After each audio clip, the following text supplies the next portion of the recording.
City, a 3-yard touchdown pass in overtime. To The Drive with Carrington Harrison. Back-to-back best sports talk hosts as voted on in the Pitch magazine. Live from the Van Studios. Here's C-Dot.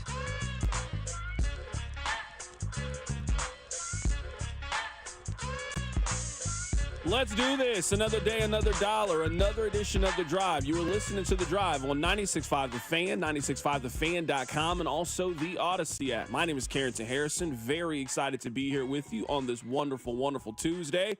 The Royals are back in action at Kauffman Stadium. They have a home series coming up against the Tampa Bay Rays. They also have a weekend series coming up against the Los Angeles Dodgers.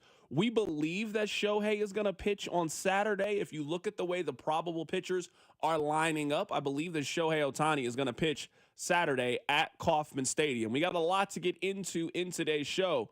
We have some further developments regarding the building of a new stadium for the Chiefs and the Royals we'll get to. We're also going to be joined by Josh Vern. We'll talk to him coming up in just a bit. Jeff Passan made a list of his 50 most likely players to be traded, his best values. Seth Lugo was 6th on that list. We'll talk about that. We'll talk a little NFL. There's certainly a lot to get into in today's show. Again, my name is Carrington Harrison. Excited to be here with you guys on this wonderful, wonderful Tuesday. Rob is here as well, taking you up until Royals and Rays. That game is today at 6:40. All right, before we get into it, you guys know the routine. I need you guys to do me a couple of favors. Number one, I need you listening to The Drive each day at 2 o'clock right here on 96.5 The Fan. And number two, I need you to tell one friend to check out the show. I mean, it'd be great if you guys could tell 2 friends to check out the show, but you know what? Beggars can't be choosers. If you guys could just tell one person to check out the show, you know what? I would appreciate that very much. All right, this is how I would like to start today's show. If you guys remember the movie 8 Mile, very early on in the movie, B-Rabbit's having some trouble. You know, he forgets his rhymes. He struggles in the early part of the movie. And you realize that this is a turning point in his life. If he's going to take this music thing very seriously, it needs to happen. He's hanging around with his friends. They're talking about what is he going to do? What are his future plans? Ultimately, we see how the movie turns out, and ultimately we see how his career turns out. But that was a very pivotal moment. It feels like we are in a very, very similar position right now with the Kansas City Royals, where if something is going to happen, it feels like it needs to happen now. We are not that far away from the trade deadline. We're not that far away from the All-Star break. The halfway point of the Major League Baseball season is the final game of this series. We have seen a lot of Royals baseball, both good and bad. We have had some takeaways, both positive and negative. But if this team is going to put himself in the buyers category, it feels like these next 4 series are ultimately going to define what the Royals should or should not do. So Rob pulled this information. The Royals this season are 19-10 against teams who are below 500.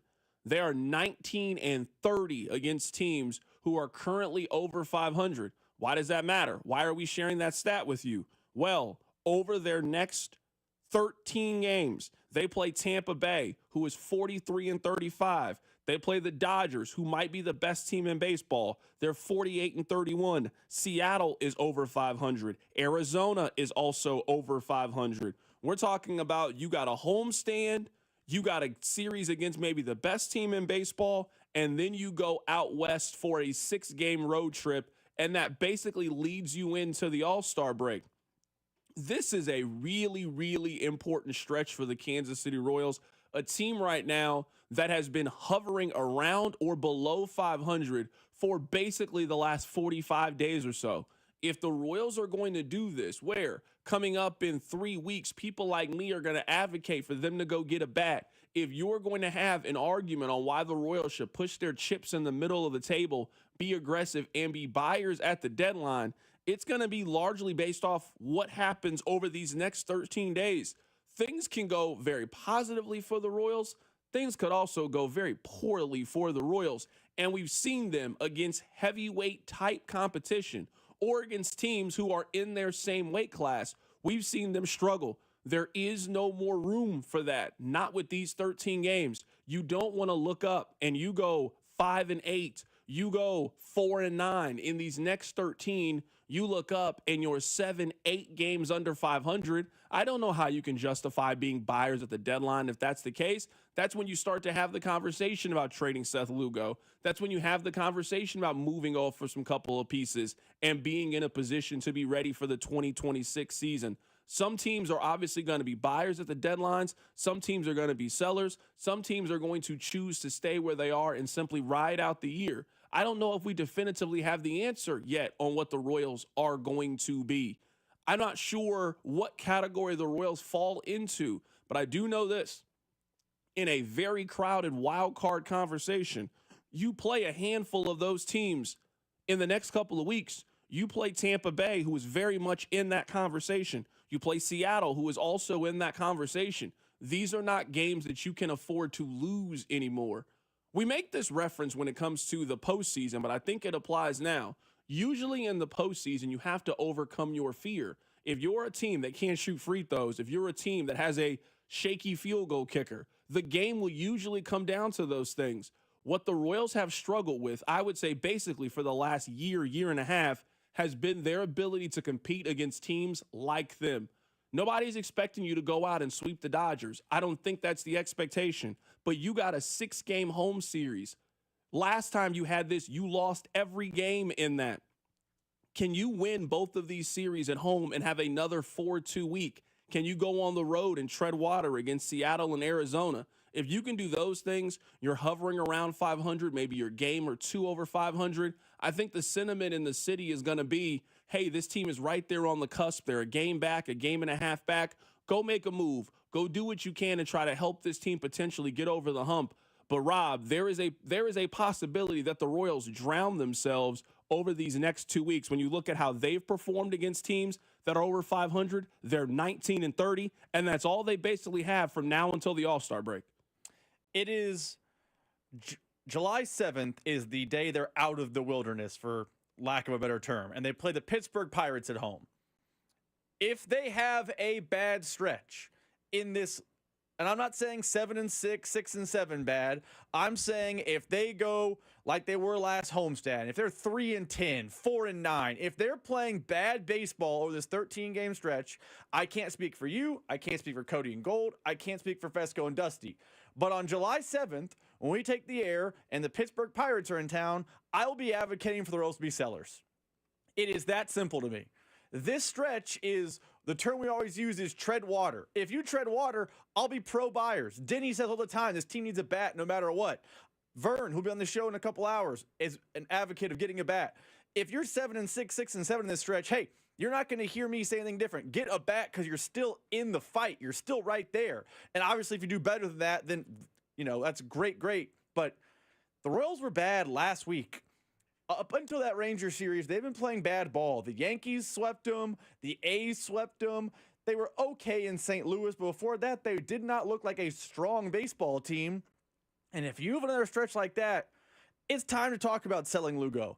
It's time to talk about John Schreiber getting out of town. It's time to talk about England isn't nailed down and part of the growth for 26 being sent out to try to refresh, restart, and rebuild for next season. I'm not talking about a 5-year rebuild, but I'm talking about a sell project. But this stretch will determine how I feel about the team. July 7th to date, and I will either say it's sellers or buyers. It's that simple to me. If you are looking at the American League wildcard standings right now, Tampa Bay, they are first in the wildcard standing. They are 1.5 games up on the Toronto Blue Jays.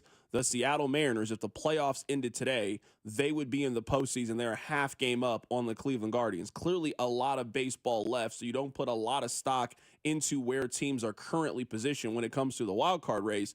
But I also think it is important to note, if you are looking at the wildcard race, there are currently 6 teams ahead of the Kansas City Royals. So you were talking about you got to do things that separate yourself.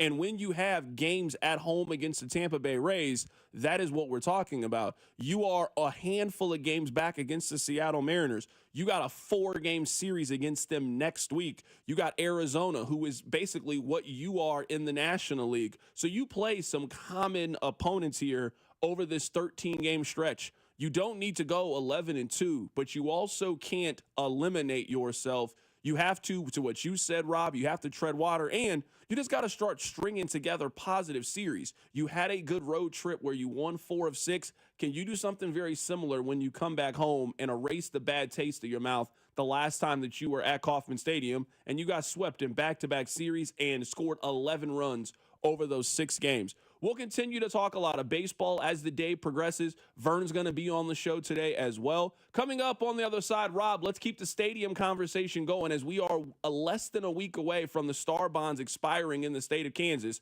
The state of Missouri continues to say that they do not need to put something on the initiative to get a downtown stadium passed in the state of Missouri. We'll talk about it next. Keep it right here. It's The Drive. The Drive with Carrington Harrison This man was a bona fide scrub. on 96.5 The Fan. Brought to you by DM Injury Law. Have you or a loved one been in a car wreck? Contact DM Injury Law today and get the money you deserve. Car wreck? Remember, Mike's got this. Prostate cancer. 1 in 8 men will be diagnosed in their lifetime, but early detection can save lives. That's where KCUC comes in. They're the premier center for urology and oncology, with over 50 elite providers and more than 25 locations across the metro. KCUC makes it easy to get screened fast in the comfort of an office, not a hospital. Schedule your screening today at kcuc.com. Don't wait. See why they're KC's largest, most experienced, and most advanced urology team. Visit kcuc.com today. At KCUC, remember, you see the best in KC. You ever try fixing your car and realize you're missing that one part? Yeah, been there. That's why eBay's my go-to. They've got millions of parts, guaranteed to fit. I'm talking brake pads for when yours have seen one too many miles of stop and go. Oil filters, because you don't mess around with your engine care. Even got this cold air intake on my watch list. I might just go for it. To keep the ride cool and your DIY streak high.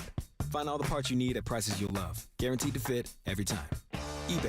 Things people love. Eligible items only. Exclusions apply. Why'd I go to the doctor? One day at the firehouse, I was so lightheaded I could barely stand. Even my crew noticed. Getting checked out was the right call. Turns out I have atrial fibrillation, which increases the risk of stroke about 5 times. Symptoms like irregular heartbeat, heart racing, chest pain, shortness of breath, fatigue, or lightheadedness can come and go. But if it's AFib, the risk of stroke remains. If you have symptoms, contact a doctor. I'm so glad I did. Visit NoTimeToWait.com, sponsored by Bristol-Myers Squibb and Pfizer. Hello all, Steve here with Connolly Plumbing Solutions, your neighborhood plumber. It's springtime. Yay! This is when we start working in our yards. Be careful that your outside faucet didn't burst over the winter. Maybe you've discovered that it doesn't work very well. This month we are offering an outside faucet replacement special with access for only $3.99. So call Connolly Plumbing Solutions at 913-768-7676 or visit ConnollyPlumbingSolutions.com to schedule. I love saving money, and Hy-Vee is always finding ways to save me some dough, like new lower prices in every department. And on top of that, I save so much money at the pump with Hy-Vee's awesome Fuel Savers deals. I love watching the number roll back at the pump, and Monday, June 30th is for me. I'll earn a 40-cent per gallon fuel discount with every $60 grocery purchase, and you will too. So stock up for 4th of July weekend and stack up all of those fuel savings. It's awesome to save money at the pump, only at Hy-Vee. Nothing says summer like a backyard barbecue. Invite your family, the neighbors. You can even include the entire Little League team. Hy-Vee makes it easy and affordable. This Friday through Sunday, save big on all your favorite flavors of summer, like John Morrell Frank's just 97 cents, juicy ripe cantaloupe $1.99, Pepsi 6-pack bottles $2.99, and Lay's potato chips just $1.99. Hurry to the backyard barbecue sale and fire up the grill this weekend only at Hy-Vee. Ever been crammed in a car on a road trip, knees to your chest, wishing for more space? Yeah, not anymore. Introducing the all-new Hyundai Ioniq 9, our first 3-row all-electric EV. That's right, space. Finally, in an EV. With class-leading interior space, there's room for the whole crew and their gear. Road trippers, carpoolers, gear haulers, families. This EV is built for your kind of adventure. And the Ioniq 9 rear-wheel drive S-Trim, it delivers an EPA estimate 335 miles on a full charge. Actual range will vary. Plug into a 3250 kilowatt DC ultra-fast charger and CCS adapter, and in just 15 minutes, you can get up to 150 miles of range. Actual charge time may vary. Plus, you get tech infused with standard safety features like Highway Driving Assist 2 and Blind Spot Collision Avoidance Assist. And with a 10-year, 100,000-mile battery warranty, the road ahead is wide open. EVs aren't just for city driving anymore. The Ioniq 9 is for those who go further. Literally. Learn more about the Ioniq 9 at HyundaiUSA.com. Call 562-314-4603 for complete details. For more than 75 years, University of Maryland Global Campus has given you the opportunity to build your next success. Choose from more than 135 degree and certificate programs in career-relevant fields like business, healthcare, data analytics, cybersecurity, and more. Plus, we offer 100% online and hybrid courses, personalized advising, and lifetime career services. Learn more at umgc.edu. Certified to operate in Virginia by Chev. Some people just know they can save hundreds on home and auto insurance by checking Allstate first. Like you know to check your house sitter has the new code first, before leaving for vacation. System lockout. But that's the code! Contacting authority. I'm out of here. Oh, seriously, the car too? Yeah, checking first is smart. So check Allstate first for a home and auto bundle that could save you hundreds. You're in good hands with Allstate. Not available in every state. Potential savings vary. Allstate Vehicle and Property Insurance Company and affiliates, Northbrook, Illinois. You know your customers. Ralph likes his coffee black on Fridays, but Mondays he takes a little cream. Jennifer comes in every 3 years when her lease is up to get the newer and better model. And for some reason, pepperoni pizza sells like crazy on Friday nights. Who knew? At Odyssey, we have the expertise to get your media plan done right. With ads like you're hearing right now, to targeted social media campaigns, search engine optimization, and location-based advertising. Advertise with Odyssey and help us grow your business. Visit ads.odyssey.com. You're listening to 96.5 The Fan from the Mission Plumbing, Heating, and Cooling Studios. Hey, it's Lucas Ursig from the Kansas City Royals. You're listening to The Drive with C-Dot on 96.5 The Fan. All right, this is what I would like to do. Let's get to the latest stadium news, as there was a story earlier today on Fox 4. Rob, you were also gone when the Chiefs wrapped up all of their mini camp and offseason. You and I haven't had an opportunity to talk about what you think the plan could potentially be for the Chiefs at left tackle. We'll get to that coming up in just a bit. But let's get you guys the latest stadium information. This information comes courtesy of Fox 4.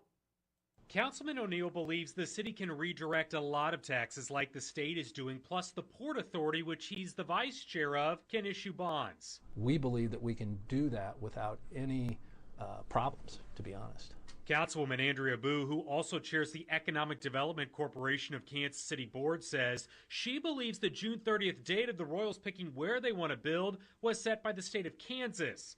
That's the current date the Star Bond offer expires there, but state leaders can extend it. It's not the city's decision that we have to have a proposal by June 30th.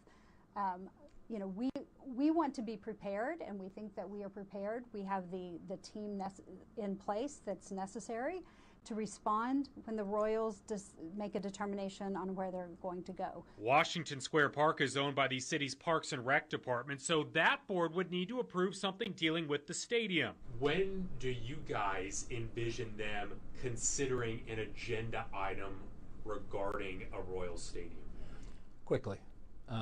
We need the parks to approve moving rights over to Port or EDC to negotiate this project, and that should happen fairly soon. O'Neill says the Royals need to tell the city where they want to go, and when they do, they need entities like the EDC and the Port Authority to work together. That was the news report courtesy of Fox 4. Certainly a lot to look at. I think it is important to note that almost every single time this is brought up in regards to the Royals, this is not a Chiefs part of this conversation. Every time it is brought up regarding the Royals, they keep telling you they don't need your approval to do this. They asked for your approval the first time. That was the public vote. That got shot down. Every conversation since then has been, hey, we were just asking you guys. Now we feel like we have the ability to build it downtown and we're going to redirect money and funds, and our plan is to still build a downtown stadium, just not where we intended to do it a year or so ago. So I think that is very, very important to note. Now, I think we all can deal with this, even if you are not in the weeds when it comes to the stadium. Usually things with government take a long time. Usually any government-assisted area usually takes a long time. So I understand how the wheels on this could be moving kind of slowly. Well, hey, we're coming up with this plan, but in order to do that, we need A, B, and C. We got to talk to this person. We got to get this overmoved. We got to put it in this. It sounds like it's a lot of behind the scenes. Rob, let me ask you this. Let's say that all of this is true, right? Let's take them at their word. That we know that they have some of the money locked up now from the state. That's what the special session was for, 2 weeks ago? So we know that part is complete. The state of Missouri has contributed what they are going to contribute to funding a new baseball stadium for the Royals. If the city is actually right on this, and hey, we can get some bonds passed, we can get this part of the city moved over to this place, and we can figure this thing out, and we don't think we need to do so with the vote. Isn't that the best plan for the Royals? Better than 119th and all, better than moving out to the Legends. Isn't that the best plan? The state is going to pay for it. The city's going to move some things around. They're going to build a brand new ballpark in downtown Kansas City that's centrally located. Isn't that the best solution for everybody? I know that the Kansas Star Bonds is a very attractive offer, but I don't see the Royals passing up on a development that would give them what the owner said he wanted from the first day that he took over. The state is going to pay for this. The city and county are going to pay for this. You guys contribute $200 million, and you can have exactly what you said you wanted. I just don't see them passing on that to move to 119th and all. I agree. I think the Royals want to be downtown. But I'm going to ask a question that you've asked a lot about the Kansas side. I'm going to ask about the Missouri side. Because in that story from John Ketz, friend of the show, he mentions that the people he interviewed said, once the Royals pick a location, they're ready to go to make these legal and government maneuverings to help them out so they can avoid a public vote. We've known about Washington Square Park now for 3 months, 2 months. The mayor's been on this show at least 3 times talking about Washington Square Park. He mentioned renderings of Washington Square Park. He's mentioned what that news story mentioned. Hey, it's Parks land so we can, redistribute some money and we can get them the stadium they want. He has always at least come on this show and spoke positively about the Royals being at Washington Square Park. It's not some industry secret. Why aren't they there yet? Because it feels like that checks every box the Royals want. They want to be downtown. Check. They want to be near an entertainment district. Check. They want to do it without a public vote. Check. They want to get it paid for by the city, state, taxpayers, however you view it. Check, check, and check. Like, at this point, I will ask you the question you asked me about why the Star Bonds initiative isn't being greenlit by the Chiefs and Royals. Why isn't this Washington Square Park thing done by the Royals? What seems to be the hang-up? I think that's a very, very fair question. What it sounds to me, and tell me if you're feeling or hearing something different, it sounds to me like one side needs the other side to commit before anything really happens. I'm guessing, this is just a pure guess on my end, once the Royals and the Chiefs make a decision about what they want to do and where they want to be, I think we'll see that things will then start to happen rather quickly. Tomorrow, if the Royals have a special press conference and the Royals just come out and say, hey, this is our plan. We are committed to being in downtown Kansas City. We are no longer going to entertain the state of Kansas, and we are willing to make a public commitment, and we are figuring it out together. I think some of this would kind of move things along. If you remember, during the special session, now, ultimately, it didn't matter. It got passed, but Missouri lawmakers asked the Chiefs and the Royals, hey, our vote is kind of dependent on, are you guys willing to make a commitment to Missouri? Are you guys willing to make a commitment to stay? And neither team was willing to do so. So in some ways, this feels like a big game of chicken. The Royals maybe want to see the city and county do something. The city and county are waiting for the Royals to do something. And that has kind of left us in this kind of quandary that we're in. I also think something that's pretty important based on what we just heard. Missouri, and I think this is an obvious point, Missouri was saying, hey, that June 30th, that's their deadline, not ours. That has nothing to do with us. That's their timetable. That's not our timetable. Hey, we're getting all our ducks in a row. We're trying to figure everything out. we're fine if this thing is July 3rd, July 7th, whenever it could potentially be. You do keep hearing that something's going to happen rather quickly. Are any of you getting a vibe that something is happening rather quickly? I mean, the deadline for this thing is in 6 days. Do you feel like the Chiefs and the Royals are ready to make an announcement in the next 6 days about the future of the Truman Sports Complex? That's just not really the vibe that I'm getting. I think we would be hearing more smoke, or you would be hearing a little bit more, hey, this thing is actually going to happen tomorrow, or you're getting it. Kind of like what happens with the trade. I know this is on a much smaller scale, but Rob, you were on social media this weekend. Somebody told us Kevin Durant was being traded later today, and then he got traded later today. Something tells me when the Royals or Chiefs are ready to make a decision, I don't know if they're going to be able to keep that completely in-house. Somebody finds out about it, and then it is tomorrow the Royals are planning a special press conference where they're going to tell us. I just don't get a sense that that's going to happen here in the next 4 or 5 days. That's just not the way this feels like it's trending. I talked about this yesterday in the show, and it's related to both the Chiefs and the Royals. I think Kansas is going to extend the Star Bond thing, and we're going to be talking about this past June 30th. I know that news story just said it will come together rather quickly. I know we had Representative Dan Hawkins on the show a month ago, and he says this thing can come together quickly.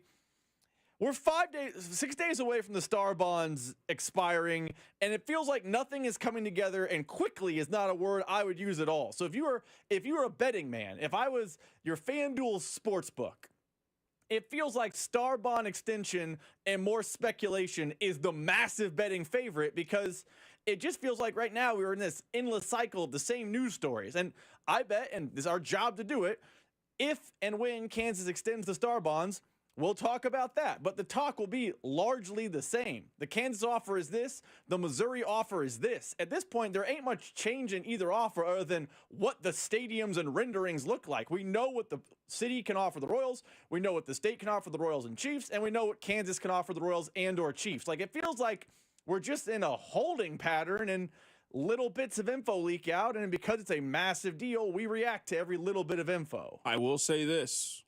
If you are playing this thing out like an odds maker and you're making the book for FanDuel or DraftKings, the odds are drastically turning back towards Missouri. There was a while there where a new Chiefs stadium in Kansas was like a minus 400 favorite. I don't know if that's the case anymore.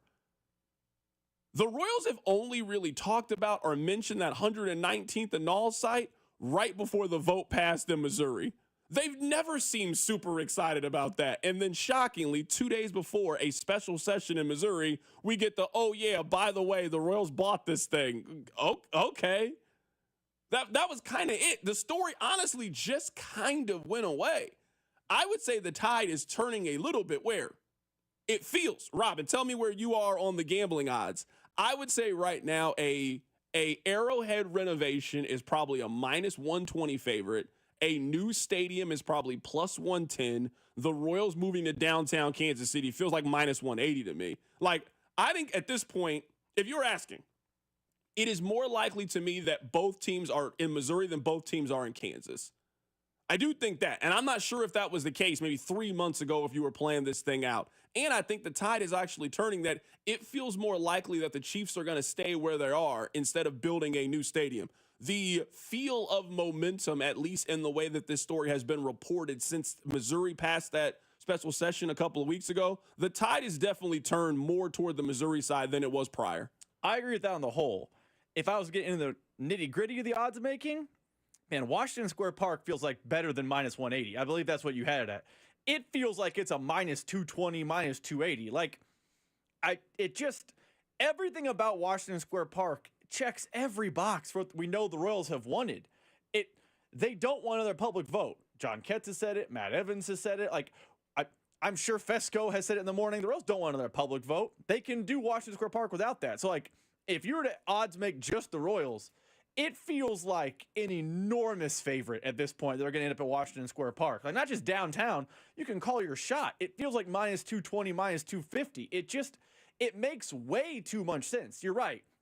The Chiefs, I do feel like the tide has turned and renovation has taken over, but there's still an element. You hear reporting from Nate Taylor, albeit 2-3 weeks ago, that they want a dome and they like Super Bowls and those sorts of things. So I think it's, like a minus 105 to a plus 120, but the Royals feels like overwhelmingly it's Washington Square Park. We're just waiting on the announcement. This would be my question to the Royals, and I'm not really sure if we will ever get the answer to this. I wonder why the Royals just didn't do this from the very, very beginning. Like, I wonder why, if the Royals had any inkling or feeling that they didn't need a public vote to build a downtown stadium, I'm a little bit surprised that their focus groups and their polling decided to go with a very unpopular public decision that kind of embarrassed them a little bit. Like, the Royals got egg on their face a year ago. They got pummeled at the polls, and you can blame a million different things, but they got pummeled at the polls. Like a resounding, no, we don't want this. Try again. I would be very interested to know why the Royals decided to go forward with that plan and not the plan that they are currently sounding like they're going to go with. Hey, we think we can do this and we don't have to increase your sales tax. We think we can do this by, we'll get a little bit of money from the state, we'll redirect some funds from other places, and we're going to build the downtown stadium of your dreams. I don't know why the Royals just didn't take the extra 10 months to do all of this legwork to get you to this conclusion if they're going to get the downtown stadium that they want in a way that much more people will celebrate than the way before. That is a little bit surprising. And last thing here, and we'll move on because I do want to talk about the Chiefs on the football field.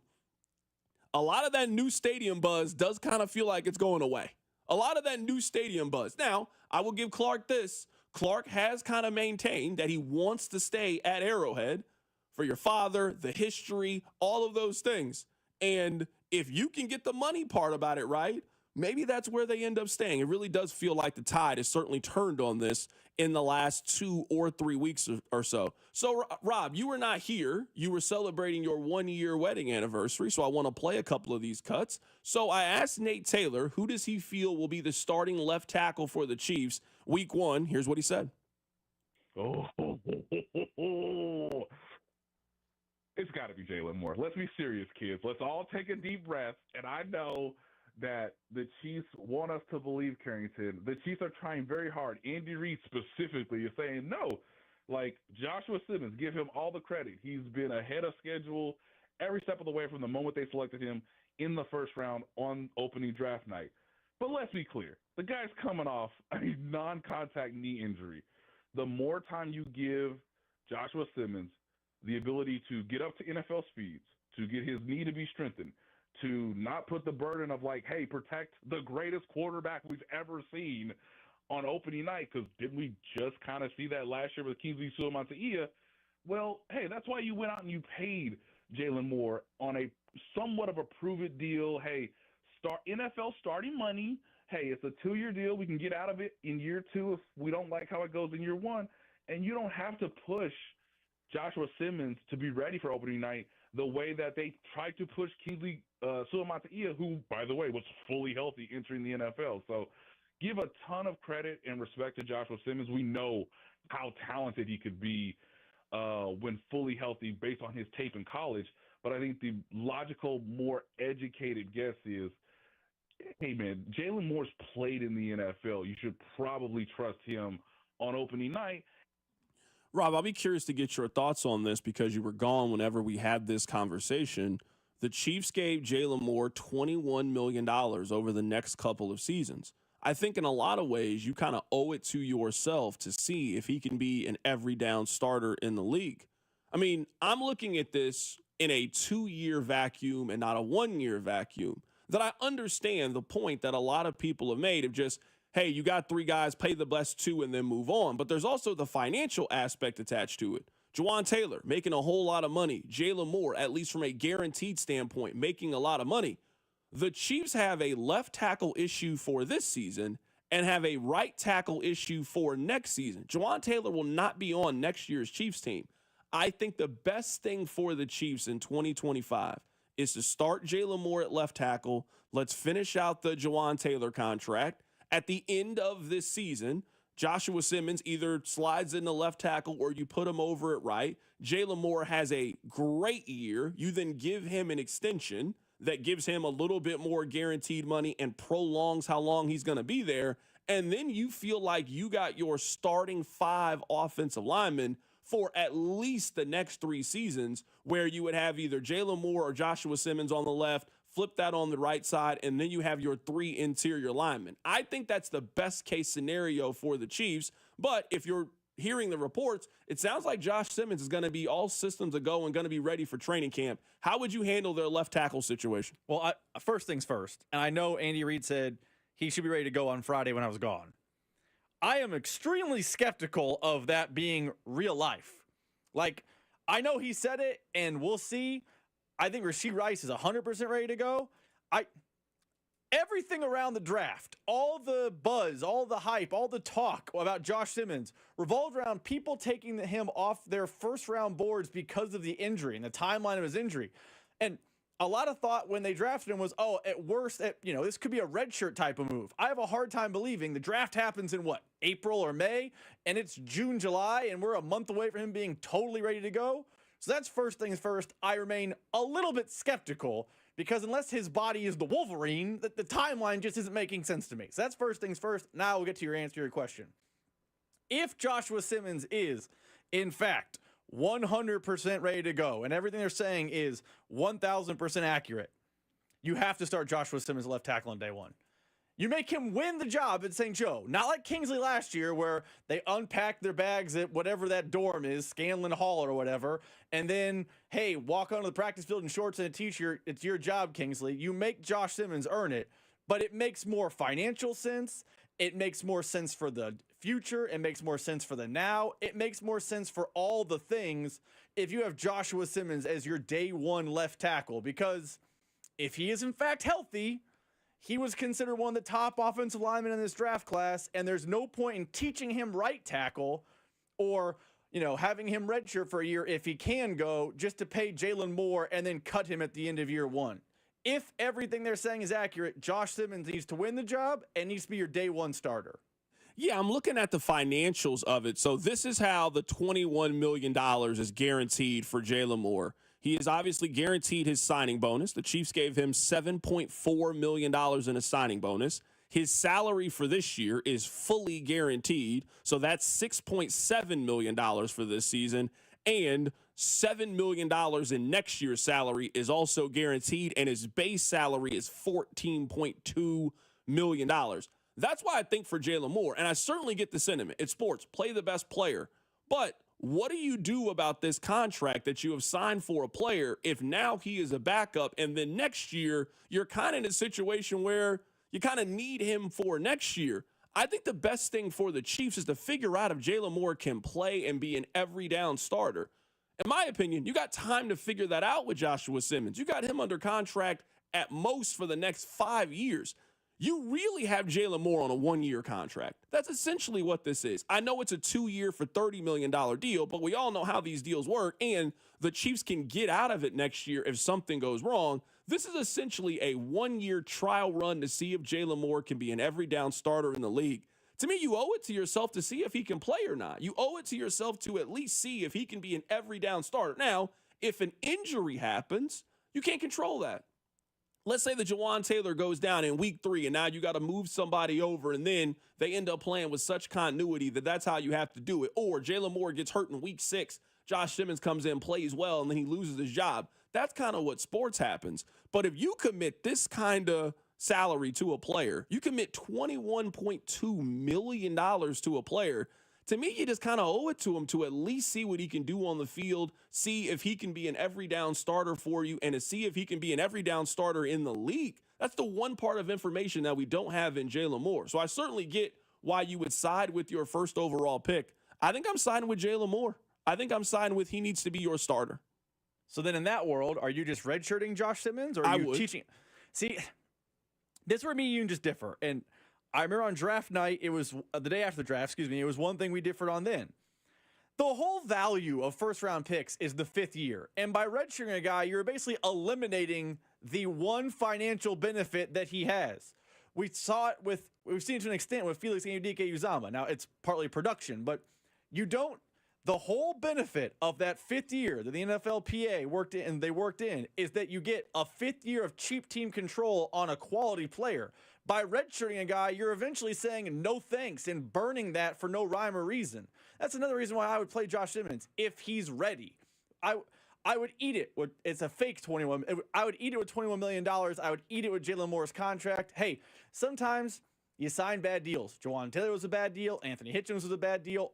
They happen. You can overcome them, especially the way that Jalen Moore's is formatted. But I feel like giving up a free year of cheap Josh Simmons just to play Jalen Moore in a, hey, we got to figure it out, is a bad system and bad logic to me. Yeah, I'm thinking, though, you're going to have to give up some of that money. And if you were telling me that the worst case, let's say that Jalen Moore starts. Let's say we go with my plan. Jalen Moore starts, and he is great. He is a above average left tackle. And then you play Joshua Simmons next year, and let's say he has 2-3 very solid years, then that's a player you're talking about extending anyway. I think sometimes we kind of overvalue that fifth-year option. That fifth-year option to me is if you're unsure about a player. If you plan on signing that player and that player being a long-term player, the fifth-year option to me just isn't as important. Like, we're not talking about that with George Karlaftis. That's a player you want to keep long-term. We're not talking about that with Trent McDuffie. That's a player that ultimately you want to keep into the fold. You're going to extend him, and you're going to give him $50-60 million guaranteed anyway. So I think that, and I think that fifth-year option to me is much more for players on the fringe and players you are unsure about. I don't know if it's maybe used in this context, but it certainly is something that you have in your back pocket, that you do have that extra year of club control and cost control if you need to use it. Coming up in about an hour or so, we are going to be joined by Josh Vern, our Royals insider. The Royals are back in town. Keep it right here. So drive. Hey, it's Lucas Ursig from the Kansas City Royals. You're listening to The Drive with C-Dot on 96.5 The Fan. Brought to you by DM Injury Law. Have you or a loved one been in a car wreck? Contact DM Injury Law today and get the money you deserve. Car wreck? Remember, Mike's got this. So summer is here, and that is barbecue season. Well, we live in Kansas City, so it's barbecue season 24/7, 365, 366 in a leap year. But this is a little bit different. This just isn't you going to Gates Barbecue to get the best barbecue in the world. This is also you grilling for your family. So whether you're throwing a couple hot dogs and hamburgers on the grill, or really you getting down on the grill, you got some fish, you got some salmon, you got some seafood going out there, you got some steaks. You want to make sure that you got the right sauces and seasoning. So you know Gates has got you covered. Whether you stop by any of the Area 5 locations or the next time you go to the grocery store, you got to make sure for your cookout, your barbecue, you got to make sure that you have the classic Gates sauce, and you got to make sure that you have the classic Gates seasoning. Or maybe you have no clue how to grill, but you know what you can do. You can swipe your debit card and go buy some of the best barbecue. So stop by any one of the Area 5 locations and pick up those classic Gates menu items, whether it's the beef on bun, heavy on the sauce with the fries and the strawberry pop. Maybe you go get the Gates mixed plate. Maybe you go get yourself a half slab of ribs. Whatever your barbecue needs are, whether you're throwing something on the grill or simply want something to eat, telling you Gates has you taken care of at any one of your Area 5 locations. Check out the website, gatesbbq.com. They got you taken care of all summer at Gates Barbecue. This summer, Casey's has 89-cent fountain and frozen drinks. But if you don't have 89 cents, you could check your center console, or dig between your couch cushions, or ask Grandma for $1, or just use your credit card. We take those too. 89-cent frozen and fountain drinks at Casey's all summer long. Restrictions may apply. See store for details. The best moments in life weren't meant to sit in a box, gathering dust in the attic, or stuck on outdated tapes. They're meant to be seen, heard, and shared again and again. That's why Legacy Box exists, to help you preserve and relive your family's history. Imagine being able to text a video of your grandparents to your kids, or share a childhood memory with your siblings in seconds. Legacy Box makes it that easy. Just fill your Legacy Box with all your analog media. Send it to our headquarters in Tennessee, where we digitize everything by hand. And in just a few weeks, we'll send back your originals, digitized, preserved, and stored in the cloud, so you can easily stream, download, and share your memories anytime, anywhere. Join the millions of families that have trusted Legacy Box. Go to legacybox.com/value for 50% off. That's legacybox.com/value for 50% off. This afternoon, expect a high of 91 with a chance of showers and thunderstorms. Weather brought to you by Staples. Have you heard? The Staples Easy button is back with even more easy. Press it for custom prints, shipping services, even passport photos. Staples. That was easy. The Royals play here. Now the pitch, and a swing, and a ball well hit, deep to right field. Caglianone back. Caglianone leaps, and he made the catch up against the fence. Jack Caglianone takes an extra base hit away from Merrill. The rookie right fielder, still learning the position, makes a great play right in front of the fence. Your home for Royals baseball. 96.5 The Fan. You're listening to The Drive with Carrington Harrison on 96.5 The Fan and the Odyssey app. All right, coming up in just a little bit, we'll get to the Colin Cowherd on his show made a few bold predictions. We'll get to that coming up at 3 o'clock. But before then, you know that Kansas City caught a couple of strays. Amon-Ra St. Brown, who's probably one of the 5 best receivers in the National Football League, he has a podcast. I don't know if I would consider it to be a very popular podcast. I'm not saying that as a place of shade. I just don't really hear or see too many people talking about it. But it pops up from time to time on the timeline. He just had Cam Scatterbu on his show, I believe, a couple of weeks ago. So he was having a conversation on his podcast, and he threw some shots at my hometown. Listen to this. I've been to Kansas City. I was there for the draft. I'm sorry, if you have money, I'm not living here after I get some money. I mean, you just got to know the right places to go. Are you planning on going back, living there for the rest of your life? Nah, I'm probably get a place in Dallas or something. My fiance's from Dallas. That's better. Something that's like better. that. It's definitely, I would say it's more to do. And you're right. I mean, there's only so much to do. Exactly. It's good food. You're capped though. out. Yeah. So coming from Kansas City. Hey, why did Amon-Ra St. Brown have to throw that shot at us? What did we do to Amon-Ra St. Brown? Why did he have to say that about Kansas City? What do we do? He currently works in Detroit. I don't know if that was necessary from Amon-Ra St. Brown. Just out of nowhere, unprovoked. Now, I get it. You get a little bit of money. He was talking to Jalen Noel. His fiance is from Dallas. You want to live in Dallas. Dallas does seem like a cool place to live if you got a little bit of paper. But Kansas City's an incredible place to live even if you got a little bit of money. Get you a nice house out in Briarcliff. Get you a nice house on Ward Parkway. Rob, get you one of those houses out in Leawood, Overland Park. Get you a nice house. I can't believe Amon-Ra St. Brown really out of nowhere, unprovoked, just firing shots at Kansas City, Missouri. Very uncalled for, very unnecessary. It was so random, too, because he had Jalen Noel on, and I know Jalen Noel is from the area. I believe he went to Park Hill, maybe Park Hill South. So someone will correct me, but Jalen Noel, the Iowa State player, he's from Kansas City. It's like he found out on the podcast, oh, you're from Kansas City. Well, I was there for the draft, and it stinks. What? Well, it's very random. If Amon-Ra talked bad about Green Bay, I get it. Amon-Ra St. Brown, I believe he went to USC for college. If he wants to talk bad about, Stanford or Phoenix or one of those places, go crazy. It is an extremely random shot at Kansas City based on his 24 hours in town for the draft. It's not like during the draft, the players are here for 5, 6, 7, 8, 9 days. It's kind of wham, bam, thank you, ma'am. It just feels like the epitome of catching strays. Yeah, I have a belief that a lot of American cities are very, very similar. And there may be, I don't know, somewhere between 8 to 12 actually unique places to live in America. If you've been to Los Angeles, it's its own entity. If you've been to Miami, a very different kind of place. If you've been to New Orleans, there's pockets of the country that are very, very different.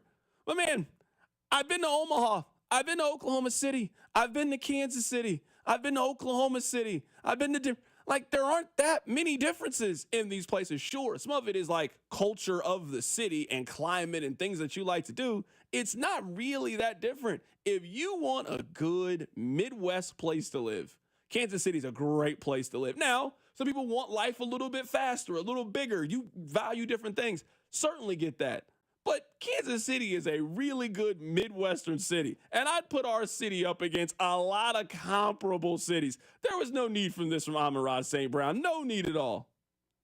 And the fact, you're right. I'm not disagreeing. The city is great.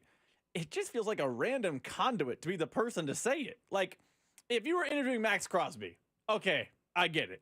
Or I'm trying to think, if there's an NFL player who's from St. Louis or interviewing Jason Tatum and he's like, listen, I hate Kansas City, whatever, I get it. Amon-Ra St. Brown, really? That's the person who's going to be have the Lions played if Lions played one game here and he spent 2 days in town and he has this sweeping claim? That's just wild behavior to me. I also think this too, and I say this as a proud Kansas City resident, but we've all traveled to enough places. Do we have a lot of touristy places? Like, this does seem like one of those things that if you're an outsider, if you're Amon-Ra St. Brown, you kind of got to be with somebody that can tell you exactly what to do and where to go. Like, it's not like an easy Googleable place where Google will tell you the 5-6 things to do. Like, you kind of got to know a resident of the city to have a really good time, I think, if you're just coming in for 2 or 3 days.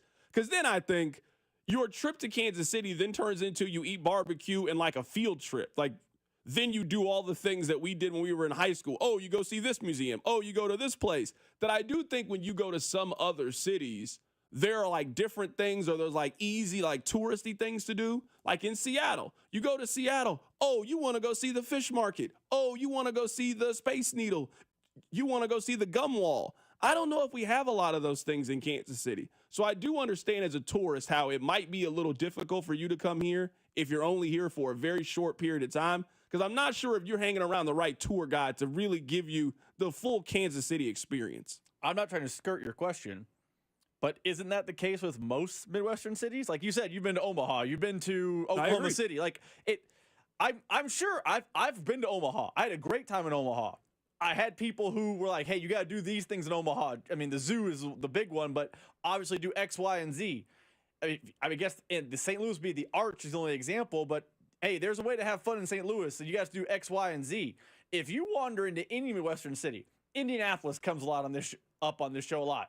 If I just went to Indianapolis like tomorrow, I would not have a good time because I would have no idea what to do other than eat shrimp at St. Elmo's, and then I'd be like, what do I do the rest of my time here? I'm just in Indianapolis. Yeah, no, you would be kind of stuck for a minute. You wouldn't really know the vibes. You wouldn't know the situation. You wouldn't know where to go. I want to play this for you guys. Aaron Rodgers earlier today was on the Pat McAfee show, and Aaron Rodgers says that this is likely his last season in the National Football League. Yeah, I'm pretty sure this is it. That's why we just did a 1-year deal. Steelers didn't need to, put any extra years on that or anything. So, this was really about finishing with a lot of love and fun and peace for the career that I've had. I mean, I played 20 freaking years. It's been a long run, and I've enjoyed it. And what better place to finish than in one of the cornerstone franchises of the NFL with Mike Tomlin and a great group of leadership and great guys in the city that expects you to win.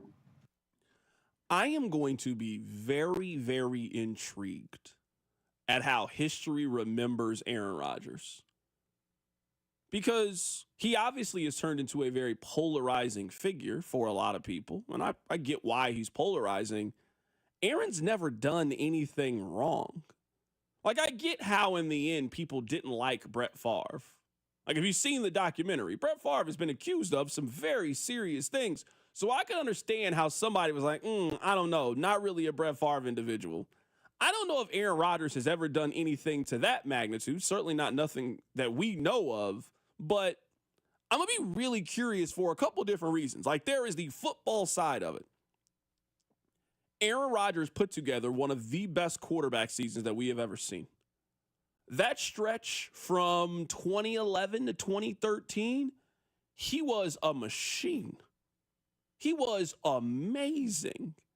So I do think there is hey, I haven't seen many players who have ever played the quarterback position better than Aaron Rodgers. He is one of the greatest quarterbacks from a physical standpoint that we have ever seen before. I also think there's the component of, hey, when you're as talented as he's been, and you've done this for as long as he has, you only got one Super Bowl appearance. Like, there is a feeling that Aaron should have more. He should have 2 rings and 4 appearances. He should have 1 ring and 3 appearances. But he only has the 1, and that was, 14, 15 years ago now at this point? So I even think his football legacy is a little bit complicated because he certainly showed us the position played at the absolute highest level, but necessarily in the biggest moments wasn't really an elevator to get his team over the hump. And I think at the end, I just think he's annoyed a lot of people. He said in this interview, he said that we're not going to hear from him again when he retired. My brother, you did a Netflix documentary. You don't really live a life in which you don't want people to discuss you. Like, I believe that with certain athletes. Jokic from the Nuggets. I don't think that we're going to see a lot of Nikola Jokic when he's done. Hey, I love playing basketball, but when basketball is over, I'm going to go back to my country, and sure, I'll pop up for some big occasions, but for the most part, I'm going to live a very quiet, private life. Nothing about Aaron Rodgers has lived a quiet, private life. At one point, you dated the most famous female athlete in the world. You made a Netflix documentary. You tried out to be the host of Jeopardy. Everything about your existence says that you want to be famous, and there's nothing wrong with wanting to be famous, but now you want us to believe that you're just going to go into the night? I'm not buying that. I'm also not entirely sure this is going to be his last year playing in the NFL. Let's say Rodgers is really good this year. Let's say the Steelers go 12-5, 12-6, and end up being Aaron's just going to walk away still playing football at a really high level.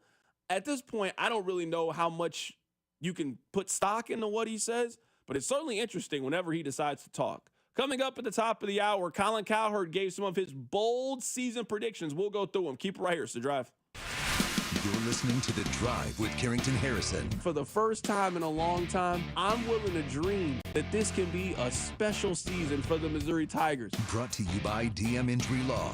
Have you or a loved one been in a car wreck? Contact DM Injury Law today and get the money you deserve. Car wreck? Remember, Mike's got this. 96.5 The Fan. Ring the bell. We've done it again. Golden Oak Lending has lowered rates to 4.875 fixed. Lower your monthly payment, get cash out, pay off credit cards, and best of all, make no mortgage payments for 2 months. Lock in this incredible 4.875 rate and get your cash in as little as 14 days. Call 913-890-GOLD. Golden Oak Lending cured my blues. 5.81 APR, FHA, 15-year, 20% equity, qualified credit. Additional terms apply. NMLS 114937. $5,000. That's the average amount of money people in the U.S. are now spending on gas in a year. $5,000. That's crazy. If you drive, you have to download Upside, the free app that gives you cash back every time you get gas. That's right. You can earn real cash back with Upside just by buying the gas you're already buying. You can literally start earning cash back today. I use Upside every time I fill up, and I've already made around $300. You're putting gas in your car anyway. Why not get real cash back? If you like free money, download Upside. I'm saving the cash I earn from using Upside to help pay for a vacation later this year. Download the free Upside app now to earn cash back every time you buy gas. Use promo code FRESH to get an extra 35 cents per gallon on your first tank. You can cash out anytime right to your bank, PayPal, or a gift card for Amazon and other brands. Just download the free Upside app and use promo code FRESH for a 35 cents per gallon bonus on your first tank. That's code FRESH for a 35 cents per gallon bonus. Listening is so important, and that's what Dawn Sharp does. She listens to her clients' needs. Buying or selling a home is stressful, and you want an agent who puts your needs at the top of every single list. And you want to contact the only agent I would trust if I needed to sell my home. It's Dawn Sharp and the Sharp Homes team, brokered by Epic Realty. Ask them about their instant offer program. You can Google them at Sharp Homes Team, or better yet, pay them a visit at homesforsaleInKC.com and start packing. For more than 75 years, University of Maryland Global Campus has given you the opportunity to build your next success. Choose from more than 135 degree and certificate programs in career-relevant fields like business, healthcare, data analytics, cybersecurity, and more. Plus, we offer 100% online and hybrid courses, personalized advising, and lifetime career services. Learn more at umgc.edu. Certified to operate in Virginia by Chev. Some people just know they can save hundreds on home and auto insurance by checking Allstate first. Like you know to check your house sitter has the new code first before leaving for vacation. System lockout. But that's the code. Contacting authority. Oh, I'm out of here. Oh, seriously, the car too? Yeah, checking first is smart. So check Allstate first for a home and auto bundle that could save you hundreds. You're in good hands with Allstate. Not available in in every state. Potential savings vary. Allstate Vehicle and Property Insurance Company and affiliates, Northbrook, Illinois. Royals coverage sponsored by Park & Go. The best deals on airport parking. Ready for a summer getaway? Start it off right with Park & Go, KC's premier airport parking destination. Open 24/7 with all covered spots to beat the summer heat. Reserve your spot now at bookparkandgo.com. Park & Go, the best deal on airport parking. Hey, it's Alex Gold, and since I'm the single guy here at the station, yeah, I know. Wow, how surprising. They're having me read this promo about Instagram. You probably didn't even know we had an Instagram, right? Hello, Instagram followers. But now you do. So do me a favor and go follow us at TheFan965. Win tickets, get behind-the-scenes content from the station. Plus, watch videos like Chiefs Take Tuesday and Best Bets on Sundays. 100%. You're listening to your home for Kansas City sports, 96.5 The Fan. Subscribe to our YouTube channel so that you can watch every show, plus video clips and shorts, all right from your phone, desktop, or tablet. The Fan's YouTube channel at 965 The Fan. KFNC FM and AM, HD1 and HD2, Kansas City, in Odyssey Sports Station.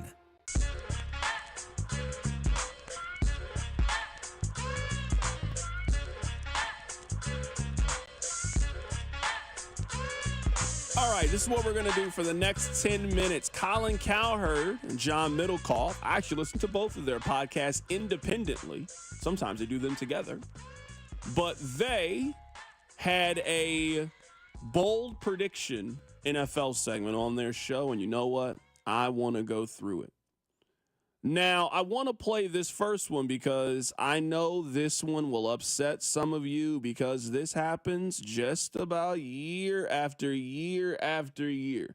Despite the Chiefs winning the AFC West for I don't know how long, there's always somebody that picks another team. You guys used to make fun of me and say that was me. I haven't done that in quite some time. I have completely disavowed Justin Herbert. I don't want him around me. Please keep Justin Herbert away from me. He has fooled me too many times before and had me looking goofy. I will never, ever defend him again. Colin Cowherd is on the other side. He's picking the Chargers to win the AFC West. I think Kansas City is a wild card team, and Jim Harbaugh and the Chargers, now they have their running back situation and offensive tackle set, upgraded receiver. Last year, the only thing they were missing was juice offensively. Their defense finished almost near the top of the league. It went from last to near first in 1 year. They built the culture last year, but free agency and a draft, and you know Harbaugh's good at the draft. I think they're going to be one of the better teams in the league. I think they're an 11-12 win team, and the Chiefs come into the season, which would concern me, with offensive line issues. So I like the Chargers to win the division. I mean this in all seriousness. I don't really know many places on the field that the Chargers are better than the Chiefs. I mean, we can go down the line. I mean, they're not better than them at quarterback. You would give the Chargers the advantage at running back. I liked Omarion Hampton in the first round out of North Carolina. You got Najee Harris, who I think is a little bit overvalued, but if that's your 1B running back, so yes, they have the running back advantage. Are their wide receivers better than Kansas City's? Ladd McConkey, Quentin Johnston, Mike Williams? Is that better than what the Chiefs have in Rashee Rice, Xavier Worthy, Hollywood Brown? I mean, I don't think it's better, actually. So you're not even better than Kansas City, I think, at wide receiver. Tight end, I think you would give Kansas City the advantage. If you want to go offensive line, sure. They certainly have more certainty on their offensive line. They got Rashawn Slater at left tackle. They got Joe Alt at right tackle, so they spent first-round picks on the tackle position. You would give the Chiefs the advantage on the interior. I think you would probably give the Chargers a slight advantage when it comes to offensive line, but they have their questions as well. I don't know if you would pick the Chargers defense over the Chiefs defense, and you certainly wouldn't pick the defensive coordinator the Chargers have over the Chiefs defense. I struggle to see where the Chargers just have the advantages over Kansas City. Now, maybe an injury happens. We can't predict that in the middle of June, but maybe an injury happens. I don't really know how you can pick the Chargers over Kansas City in June. Not based on what we've seen these last handful of years, not based on this Chargers roster. I mean, it's good. It's not overwhelming. What are the Chargers elite at? Because take the Eagles, for example, extreme example, the best team in the league. And the Eagles were good at a lot of things. The Eagles had the best running back in the National Football League. They had the best offensive line last year in the National Football League. They might have had the best defensive line last year in the league. But there are a lot of things that you would say the Eagles are very, very good at. What are the Chargers really good at other than they have a good quarterback, which obviously is a plus? So do the Chiefs have a really good quarterback. What are the Chargers really good at?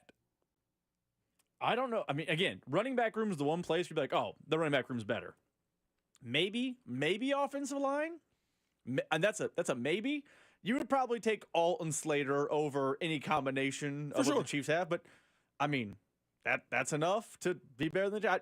I don't know the Chargers are the second best team in the division. Like I don't know where I think the Charger hype is just the regular Charger hype we see every year, and it makes less sense to me this year than any year previous. Yeah, I wouldn't be surprised, honestly, if the Chargers came in last place in the division. Like. I'm maybe a little bit higher on the Raiders than most people are. I think the Raiders have a real coach and a real quarterback now, and I like some of the moves they made in the offseason. Like, this division could just surprise some people. So, I'm not picking the Chargers to win the division. Not my pick. I just want to play it for you. That was one of his bold predictions. Let's get to some of the other bold predictions. Colin Cowherd has the Steelers finishing with a losing record. Mike Tomlin and the Steelers, after 18 years without a losing record, will have one. First of all, I think Baltimore, now they've upgraded their secondary, may have the second best roster to Philadelphia in the sport. I think Joe Burrow may be the best quarterback on any Sunday in the sport. Aaron Rodgers, the quarterback, well, he was 5-12 last year. He didn't do well with the defensive culture in New York. There's less dysfunction in Pittsburgh, but not necessarily on the offensive side. They lost their leading rusher, their left tackle, their leading receiver. I like DK Metcalf, but he can be booty too. I just think the reality is they spend too much money on defense, not enough on offense. The TJ Watt contract extension will be hovering over their head. I don't think they're going to be a 6-win team, but I think 8 is probably the number. Mike Tomlin finally losing record. I don't hate that prediction.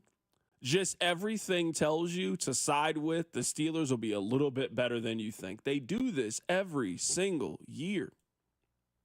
I don't know how they do it. Sometimes I don't know who they're doing it with, but Pittsburgh is usually just a little bit better than you expect them to be. I actually kind of like their offense.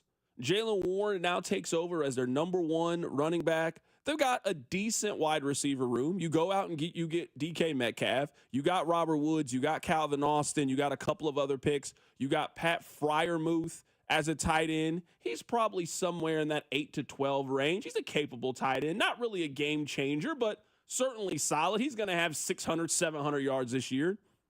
We already know defensively they're going to be one of the better defensive teams in the league.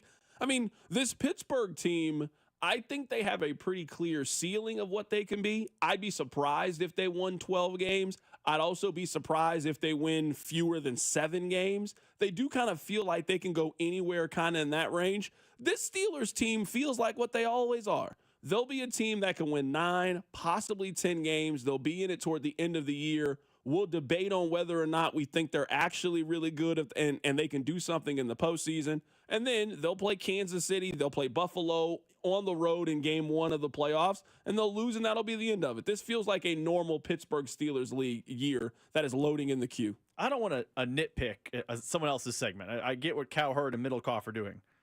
Is saying a team who barely made the playoffs turning from 9-8 to 8-9 bold?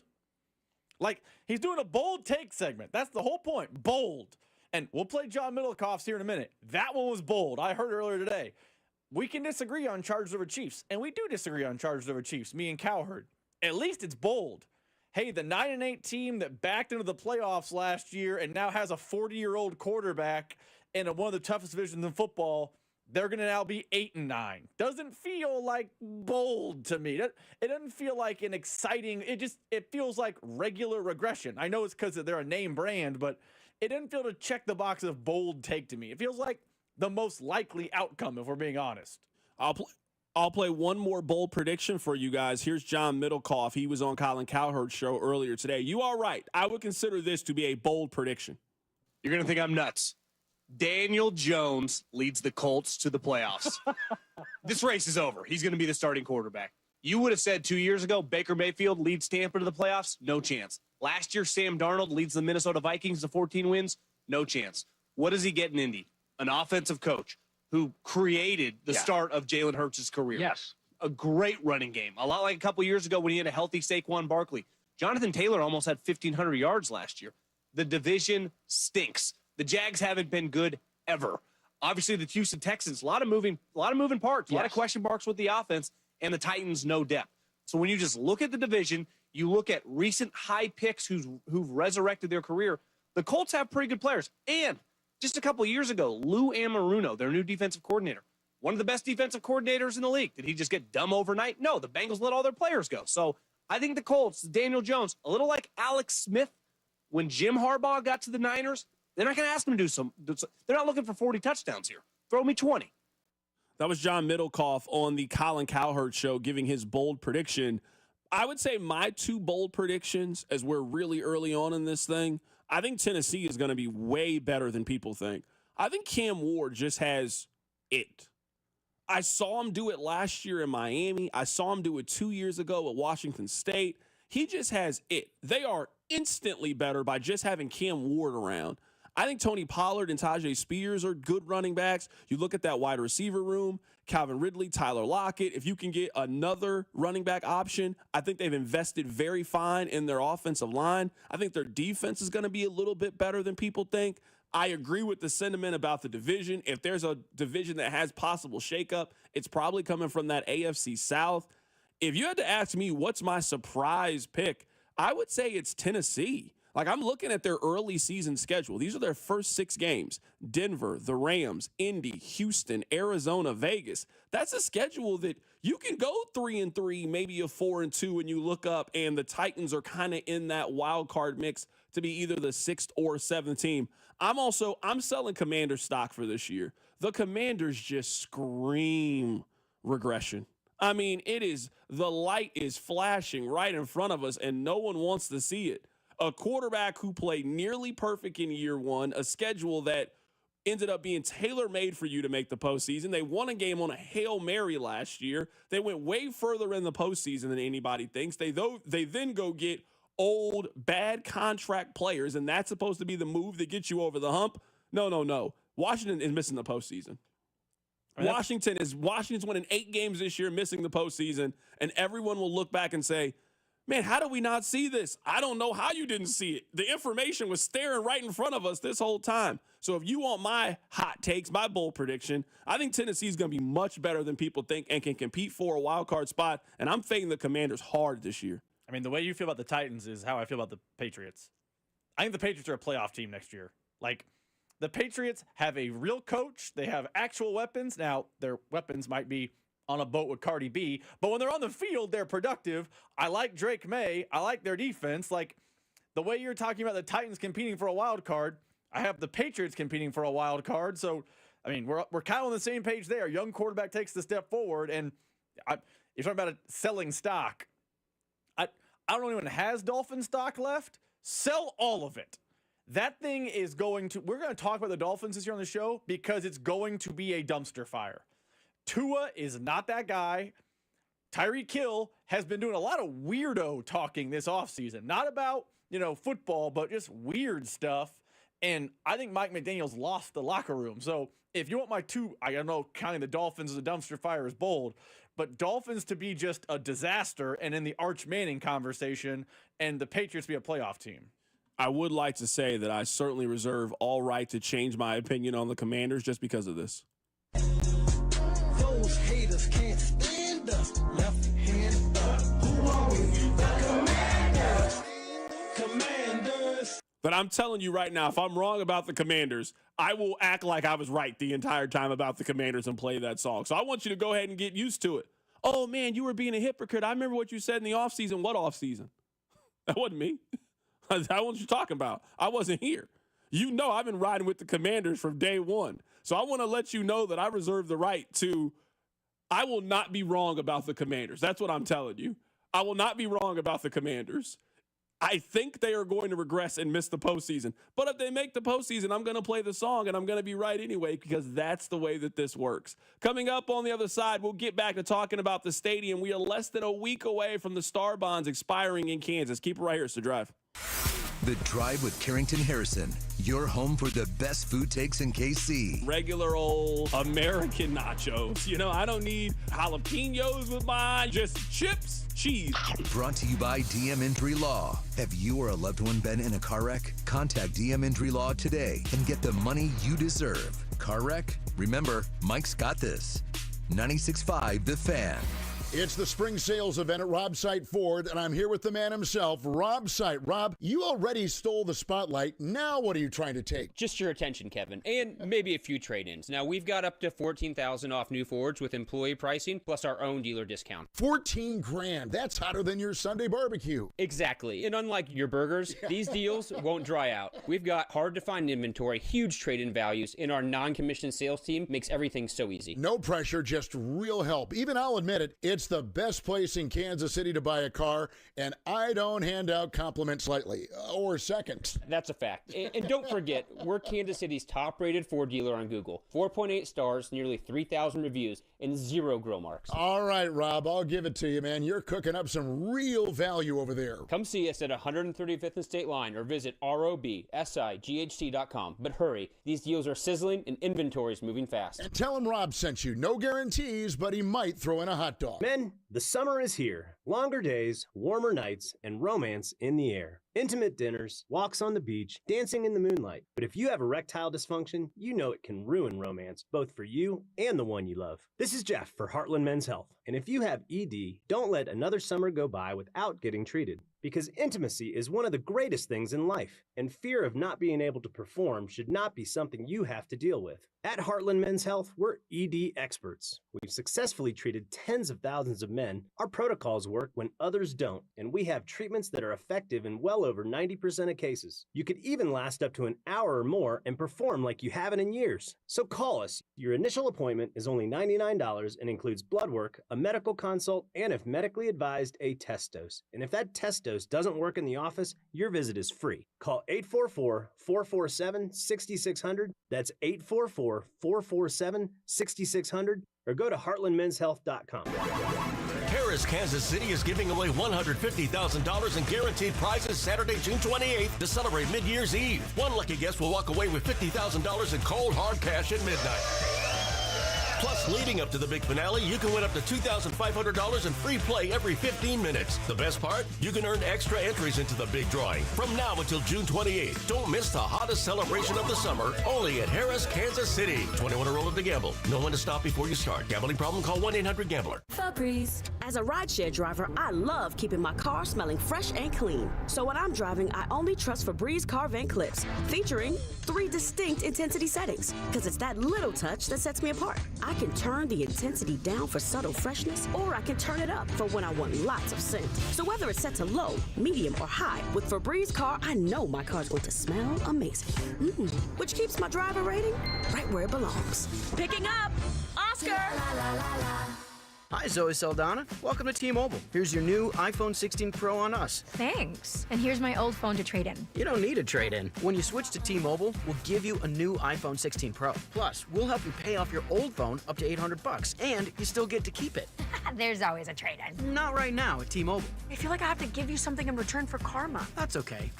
I don't really have much in my purse. Oh, let's see. Hand sanitizer. It's lavender. I'm good. Seriously. Let me check this pocket. Oh, mints? Really, I'm fine. Oh, I have raisins. I'm a mom.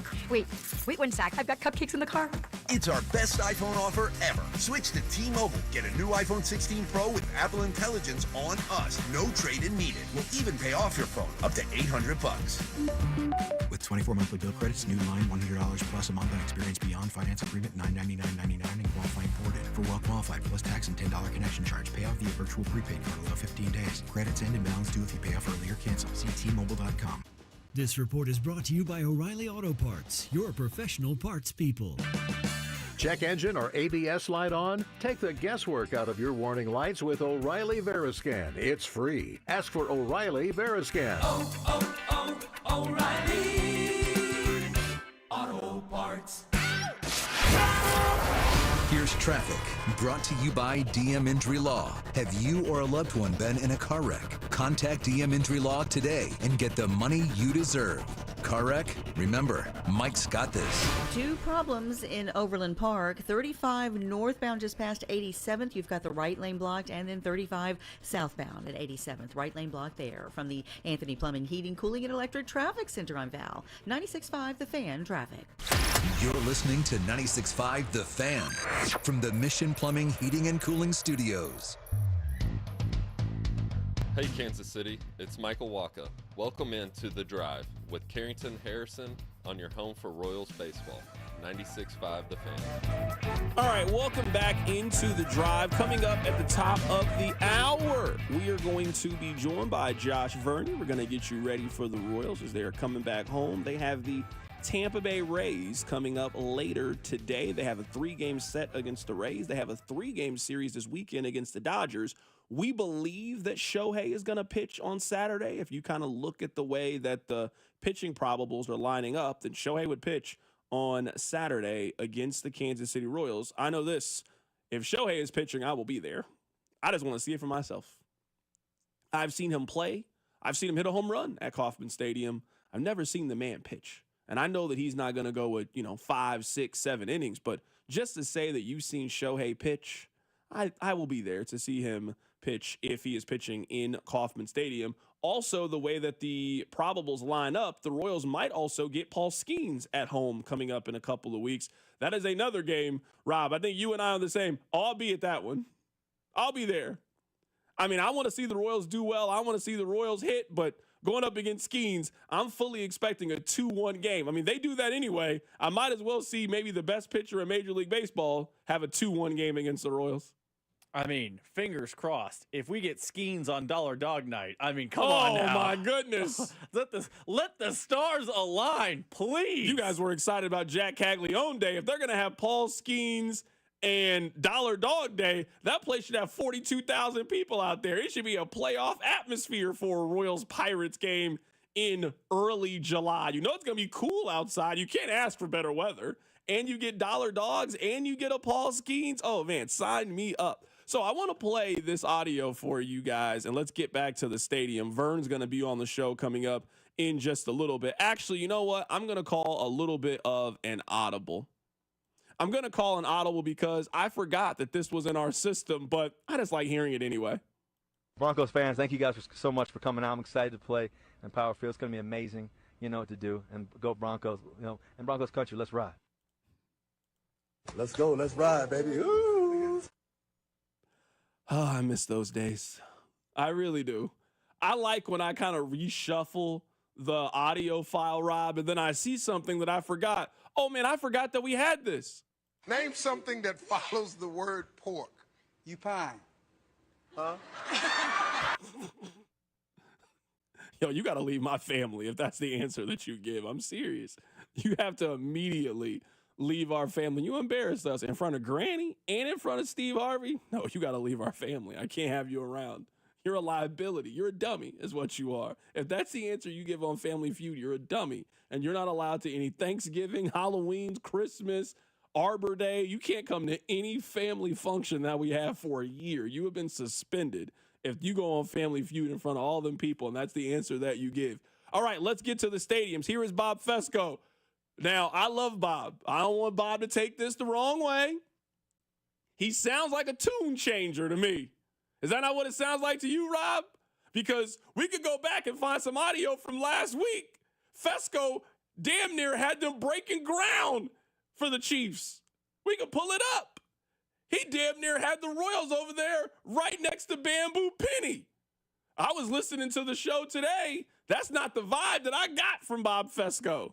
The Chiefs are probably going to end up just renovating Arrowhead and staying. Slapping a dome on that bad boy? I don't think so. I don't know. Somebody talked about putting that, like LA has, one of those things. Like, that's kind of a cool idea, but I don't know what they're going to do renovation-wise, but I think ultimately that's where the Chiefs are going to end up. I think they're going to renovate. I think they're going to build maybe their complex up north of the river because they can't build their complex in Kansas if they take the state money in Missouri and renovate. And that's something I was talking to a friend of mine yesterday. He goes, why don't they just tear down Kauffman and build new Arrowhead? I'm like, that's not part of the plan. It's either renovate Arrowhead or build new in Kansas. Those are the two options. I think the Chiefs are leaning towards, renovating. That was kind of the feeling I got from talking to a lot of different people yesterday. I'm not denying that Fesco is talking to these people. I 100%, I 1,000% believe this. You want to know how I know Kansas is shook? Fesco's tone is changing about it. There has not been a person who has been more pro the Royals and Chiefs are moving to Kansas in Kansas City media than Fesco. He came on here today and said, I don't know, man. That's not what I'm hearing anymore. I'm telling you, Rob, they're shook. I mean, it wasn't that long ago. Listen to this. This was in February. In fact, this was exactly 4 months ago. You just pulled it up. This is from February 24th. It's June 24th. I can add. This is what Fesco said 4 months ago. Tell me you don't hear a change in his tone about this when it comes to how things are turning for your side of state line, Rob. What also is going to happen is the star bonds, which is quote unquote free money for these teams.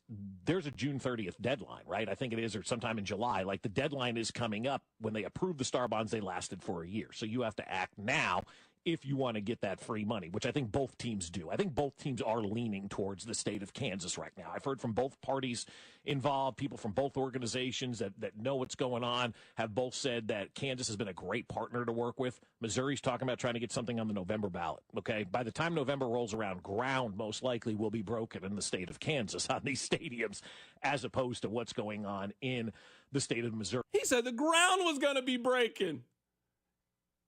Fesco had the Chiefs playing right next to the Monarchs. I'm telling you, Rob, the tone has changed. It has shifted very, very quickly. I did feel, and I was saying this back when it was happening, it felt like a lot of Kansas popping wheelies when this thing was early on in the game. Now, maybe the Chiefs end up over there. I don't know. But Missouri they were certainly behind. They didn't have a financial package together. They didn't have all their ducks in a row. And then eventually it was like, all right, man, hey, we got to get this done. We got to turn in this project. We've all been in that situation. You've been messing around and messing around. The teacher finally tells you, hey, I will fail you if you don't turn something in. All right, I got to do my homework now. No, I can't come outside and play. I can't get on the game. I got to finish this homework. I'll play with you tomorrow. They got that special session passed. They got it done. And a lot of the tone, a lot of the mood around this thing has shifted. They didn't need to go to a vote in November. Now, the Chiefs might. I mean, if the Chiefs stay, there's going to be a vote in November. There's going to be a vote. I don't even think there's a way around it. And I've told you this. A big reason of why I voted yes the first time this was here is I don't think we ever get away from that tax. Not if you want the teams to stay on this side. I just think the tax is now going to shift. I think the Royals are going to be off of the sales tax money, and I think the Chiefs are going to keep all of the sales tax money. Hey, you guys want us to stay? This is the cost. We're willing to stay. We're going to take some of the money from the state. We're going to take some of the money from this place. We're also going to take some of the money from you. You want us to stay, so you got to pay. They got a sales tax initiative. We got one too. It is whenever you buy something in Jackson County, all of that money now comes to us. That's what I think is going to happen. So that's a big reason why I voted yes. I don't think ultimately it matters. I think I'm always going to pay that tax as long as the Chiefs and the Royals are on this side of the state line. So I was like, might as well just vote yes for it. But it does seem, I mean, for Fesco to come out and say that it sounds like the Chiefs are likely to stay on this state line, that is coming from the Kansas side. Almost every report that Fesco has given for the last 6 months has been pro-Kansas. Almost every single one. Hasn't been one like, hey, things are actually going well in Missouri. No, it's been Missouri are idiots.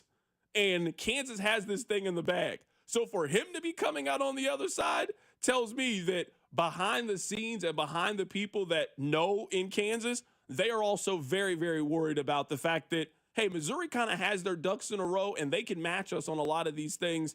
And the Chiefs are strongly considering staying over there, which wasn't really a thing if they didn't have the money together. Now they have it together. I mean, we talked about earlier in the show. It does seem like, and maybe for the first time since the vote, maybe before the vote, even during the vote, it felt like for the first time, the momentum is in the favor of Missouri. There was a time there, and you're right, I was probably part of the popping wheelies, but there was a time there where it felt like, hey, the Kansas side was up 28-3 in the Super Bowl. It felt like, oh, they're about to boat race Missouri. it felt like a celebration was abound. And for the first time, and it happened at the special session, because even the most diehard of Missourians would tell you before the special session, when that thing died in committee, they were also, oh, here we go again. Then the committee happened, special session gets that deal done by the skin of their teeth, and now it feels like, all right, the momentum is finally pushing back toward Missouri. It took a lot to get the momentum turned around, but it does feel like Missouri has all the momentum to keep both teams. I still wouldn't be shocked if it's 1-1, though. I actually don't think it took a lot of momentum. You know what I think it took? I think it took a concrete deadline. I think it took we're getting closer and closer to the June 30th. We need to get something done. We all know how this works. We say this all the time when it comes to contract negotiations and other things. We don't think that's the case in this billion-dollar instance. How often do we see this in the NFL? Hey, you guys got to sign a long-term deal by X date. We don't hear any movement in it. And then with a week to go, we start to hear all the movement and all the rumblings, and then things eventually get done. The deadline in Kansas was rapidly approaching. Hey, if we actually want to keep the teams, we need to do something now to do it. Not later. We need to do it now. All that posturing that you guys were doing and politicking that you were doing, it has to stop. Come back. Let's get this signed. Let's move on to the next thing. I mean, it's not like they even, like, once they went to the special session, it wasn't really that much of a challenge. It passed pretty clearly. Hey, a couple of days talking back and forth, a couple of wheels and deals, a couple of handshakes, and then things got done. And in that moment, at least the feeling to me is a lot of the public push, I think, on that side, we just haven't really heard a whole lot. I said this whenever we heard about the 119th. No, it just felt very, very timely. The news just popped up out of nowhere. Hey, the Royals are having these secret conversations. No, we're not. Oh, yes, they actually were. We have this lease that was figured out. All of it just felt very, very convenient is what it felt like. The other thing I want to play for you guys is Fesco. And you know what?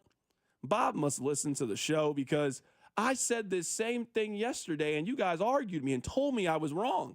The Legends makes no sense for the Royals.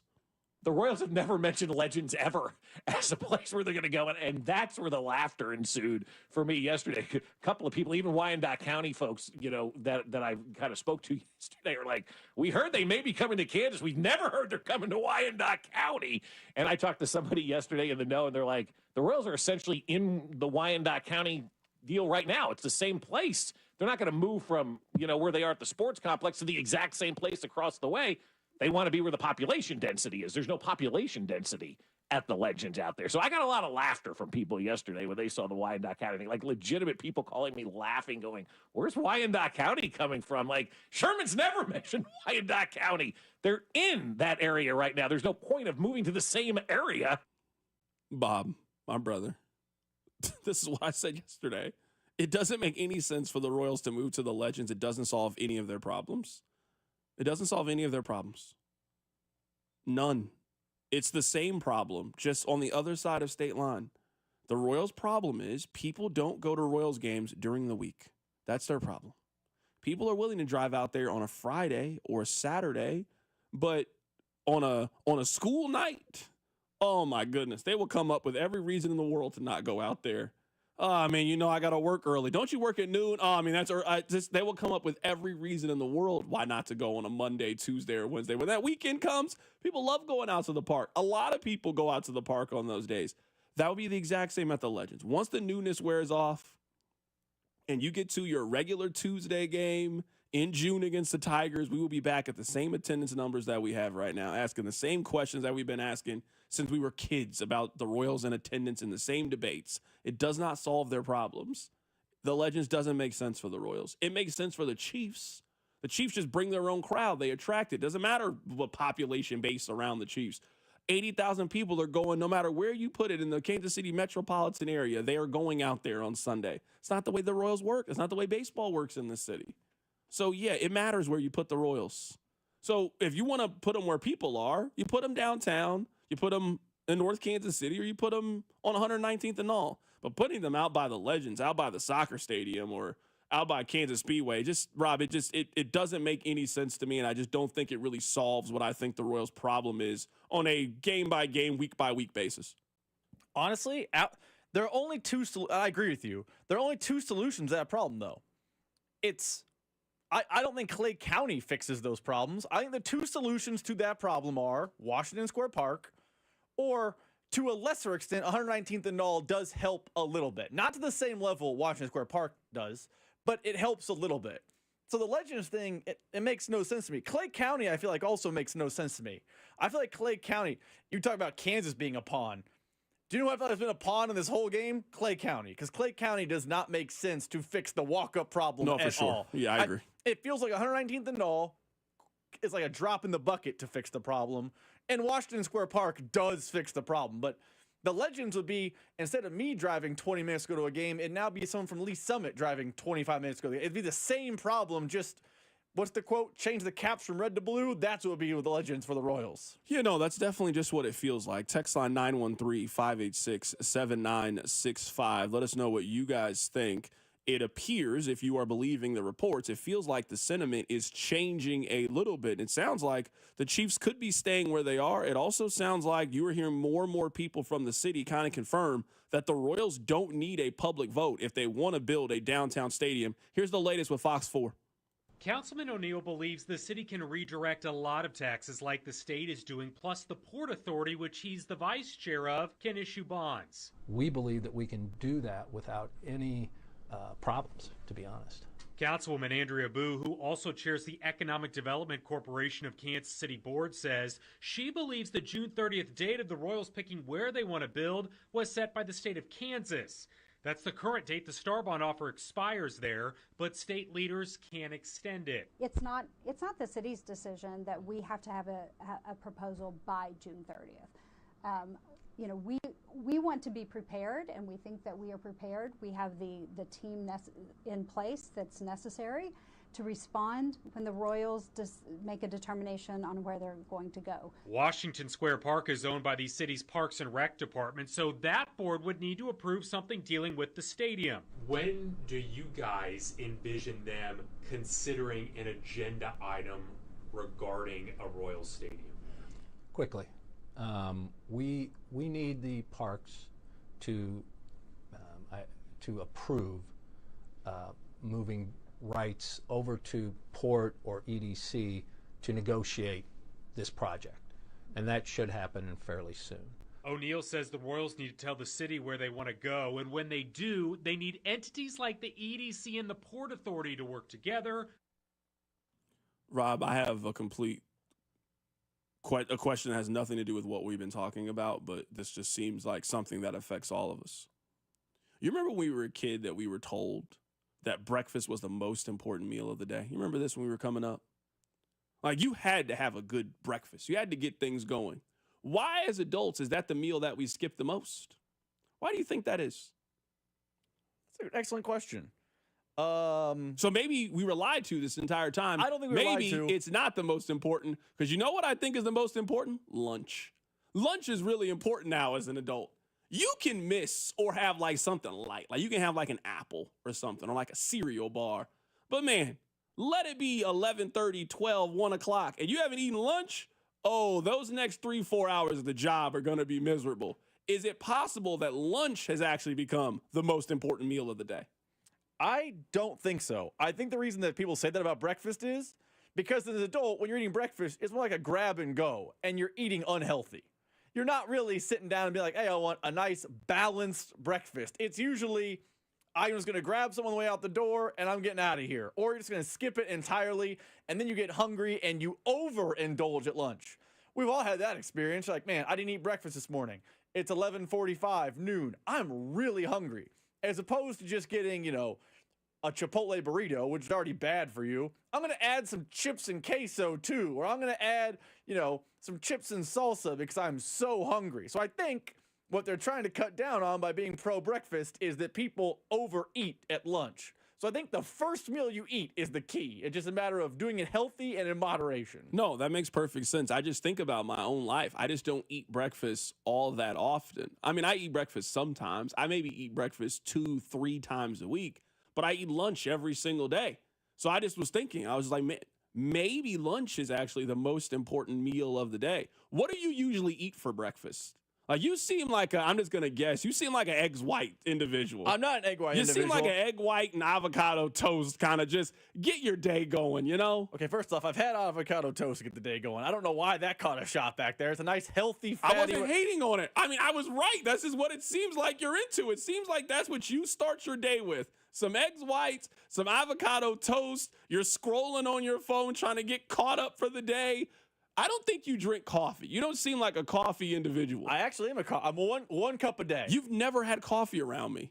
Ever. Not one time. First off, the only time, remember we had to host a Fesco show, and boy, did they hate us first off. That was a wild, 6-10 day. That was the least amount of fun I've ever had doing radio, actually, when we did Fesco shows at one time. 3.5 hours of everyone being like, you guys, I couldn't get out of here fast enough at 10:01. That was when I'm a coffee in the morning person, so we don't really interact before 10:30, 11 when I've already gotten up and started my day and had my coffee. That day, you would have seen me with a coffee in hand, but you were probably distracted by the pure hate we were receiving from the text line. Yeah, no, it wasn't fun. A lot of people on the text line are saying breakfast is for suckers. I work outside, so I eat a big breakfast, and I don't eat lunch because of the heat. I was curious. I was just thinking that. You know, as kids, we were told so many times that breakfast was the most important meal of the day, and then as adults, we just very rarely eat breakfast. Very rarely eat it. Just that idea hit me, so I wanted to share it with you guys. Coming up at the top of the hour, we'll ask Vern if he eats breakfast. We'll also ask Vern about the Royals as they are back in town, taking on the Rays and the Dodgers. Coming up on the other side, I got a question to ask you about the Rays. We'll get to it next. Keep it right here, so Drive. The Drive with Carrington Harrison. Watch the show on YouTube by subscribing to the 965 YouTube channel. The Drive, brought to you by DM Injury Law. Have you or a loved one been in a car wreck? Contact DM Injury Law today and get the money you deserve. Car wreck? Remember, Mike's got this. 96.5, The Fan. So summer is here, and that is barbecue season. Well, we live in Kansas City, so it's barbecue season 24/7, 365, 366 in a leap year. But this is a little bit different. This just isn't you going to Gates Barbecue to get the best barbecue in the world. This is also you grilling for your family. So whether you're throwing a couple hot dogs and hamburgers on the grill, or really you getting down on the grill, you got some fish, you got some salmon, you got some seafood going out there, you got some steaks. You want to make sure that you got the right sauces and seasoning. So you know Gates has got you covered. Whether you stop by any of the Area 5 locations or the next time you go to the grocery store, you got to make sure for your cookout, your barbecue, you got to make sure that you have the classic Gates sauce, and you got to make sure that you have the classic Gates seasoning. Or maybe you have no clue how to grill, but you know what you can do. You can swipe your debit card and go buy some of the best barbecue. So stop by any one of the Area 5 locations and pick up those classic Gates menu items, whether it's the beef on bun, heavy on the sauce with the fries and the strawberry pop. Maybe you go get the Gates mixed plate. Maybe you go get yourself a half slab of ribs. Whatever your barbecue needs are, whether you're throwing something on the grill or simply want something to eat, telling you, Gates has you taken care of at any one of your Area 5 locations. Check out the website, gatesbbq.com. They got you taken care of all summer at Gates Barbecue. Find what you love and love what you find at Total Wine and More. There's so much waiting for you. With the lowest prices for over 30 years, find what you love only at Total Wine and More. Drink responsibly, B21. Every success you've had began with a great opportunity. Now there's another one. Last aid year, University of Maryland Global Campus awarded over $21 million in scholarships to qualified students, including community college students, service members, veterans, and working adults. Now is the time to move your career forward with an online and accredited skills-based education. Learn more at umgc.edu. Certified to operate in Virginia by Chef. Uber Eats has deals all summer long. Get Burger King, Subway, Popeyes, and hundreds more local favorites and savor every last bite. That sounds like a good summer. Order now on Uber Eats. Terms apply. Product availability varies by region. See app for details. I love saving money, and Hy-Vee is always finding ways to save me some dough, like new lower prices in every department. And on top of that, I save so much money at the pump with Hy-Vee's awesome Fuel Savers deals. I love watching the number roll back at the pump, and Monday, June 30th is for me. I'll earn a 40-cent per gallon fuel discount with every $60 grocery purchase, and you will too. So stock up for 4th of July weekend and stack up all of those fuel savings. It's awesome to save money at the pump, only at Hy-Vee. Nothing says summer like a backyard barbecue. Invite your family, the neighbors. You can even include the entire Little League team. Hy-Vee makes it easy and affordable. This Friday through Sunday, save big on all your favorite flavors of summer, like John Morel Frank's just 97 cents, juicy ripe cantaloupe $1.99, Pepsi 6-pack bottles $2.99, and Lay's potato chips just $1.99. Hurry to the backyard barbecue sale and fire up the grill this weekend only at Hy-Vee. Something amazing is happening in data management.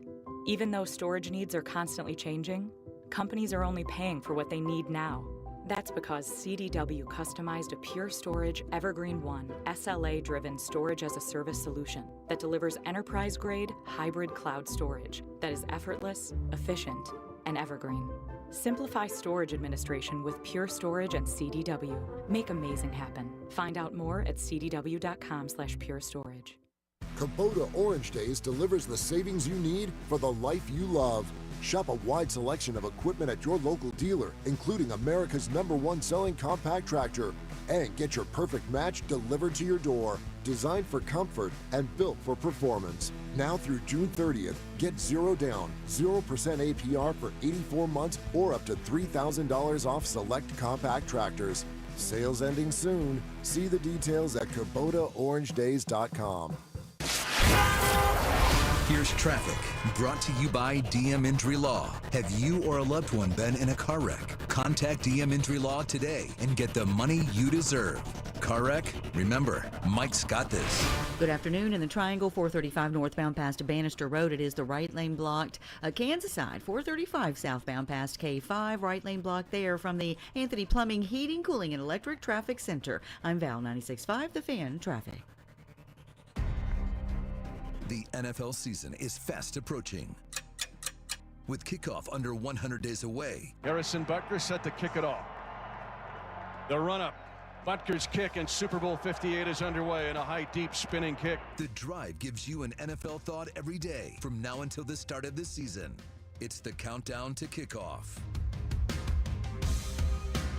The Browns currently have the most interesting quarterback situation in the National Football League.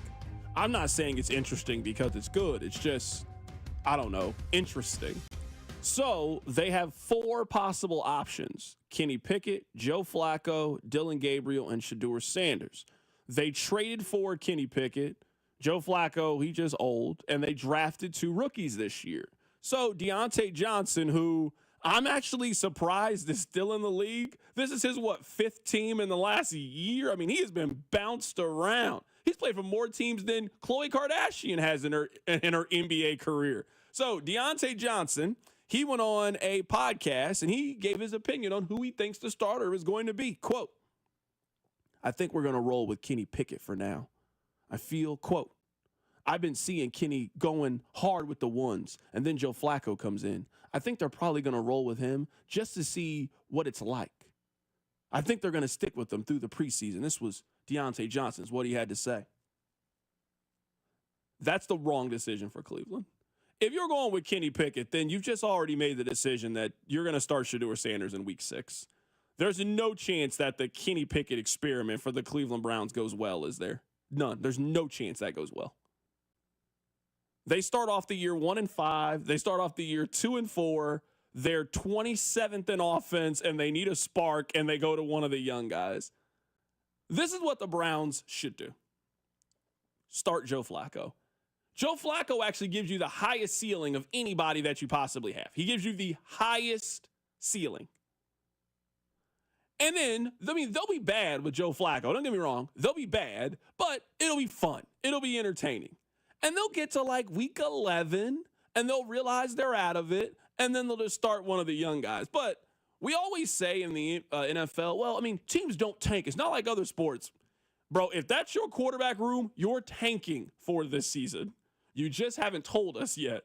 But you got to know you ain't got no chance of competing with that quarterback room. Kenny Pickett's a waste of everybody's time. That would be the least fun option. And what I want the Browns to do is to stress fun. That's all I want them to do. For this season, if we're not going to win, then let's just be fun. I want them to view their team like the 2007 Royals. hey, we're not going to win, but let's just develop the young guys. You remember that? Oh, man, those are great times. Whenever we started to make that shift in our brain, when it started to be about the young guys, that was really us telling ourselves, hey, they stink. They're not good. But you know what? Let's try to salvage something out of this year by them playing the young guys. That's what the Browns need to do at quarterback. That is our NFL thought for the week. All right, I got two things, Rob, that I want to get to before Vern joins us on the show. Have you been seeing the trend that New York Times writers are doing?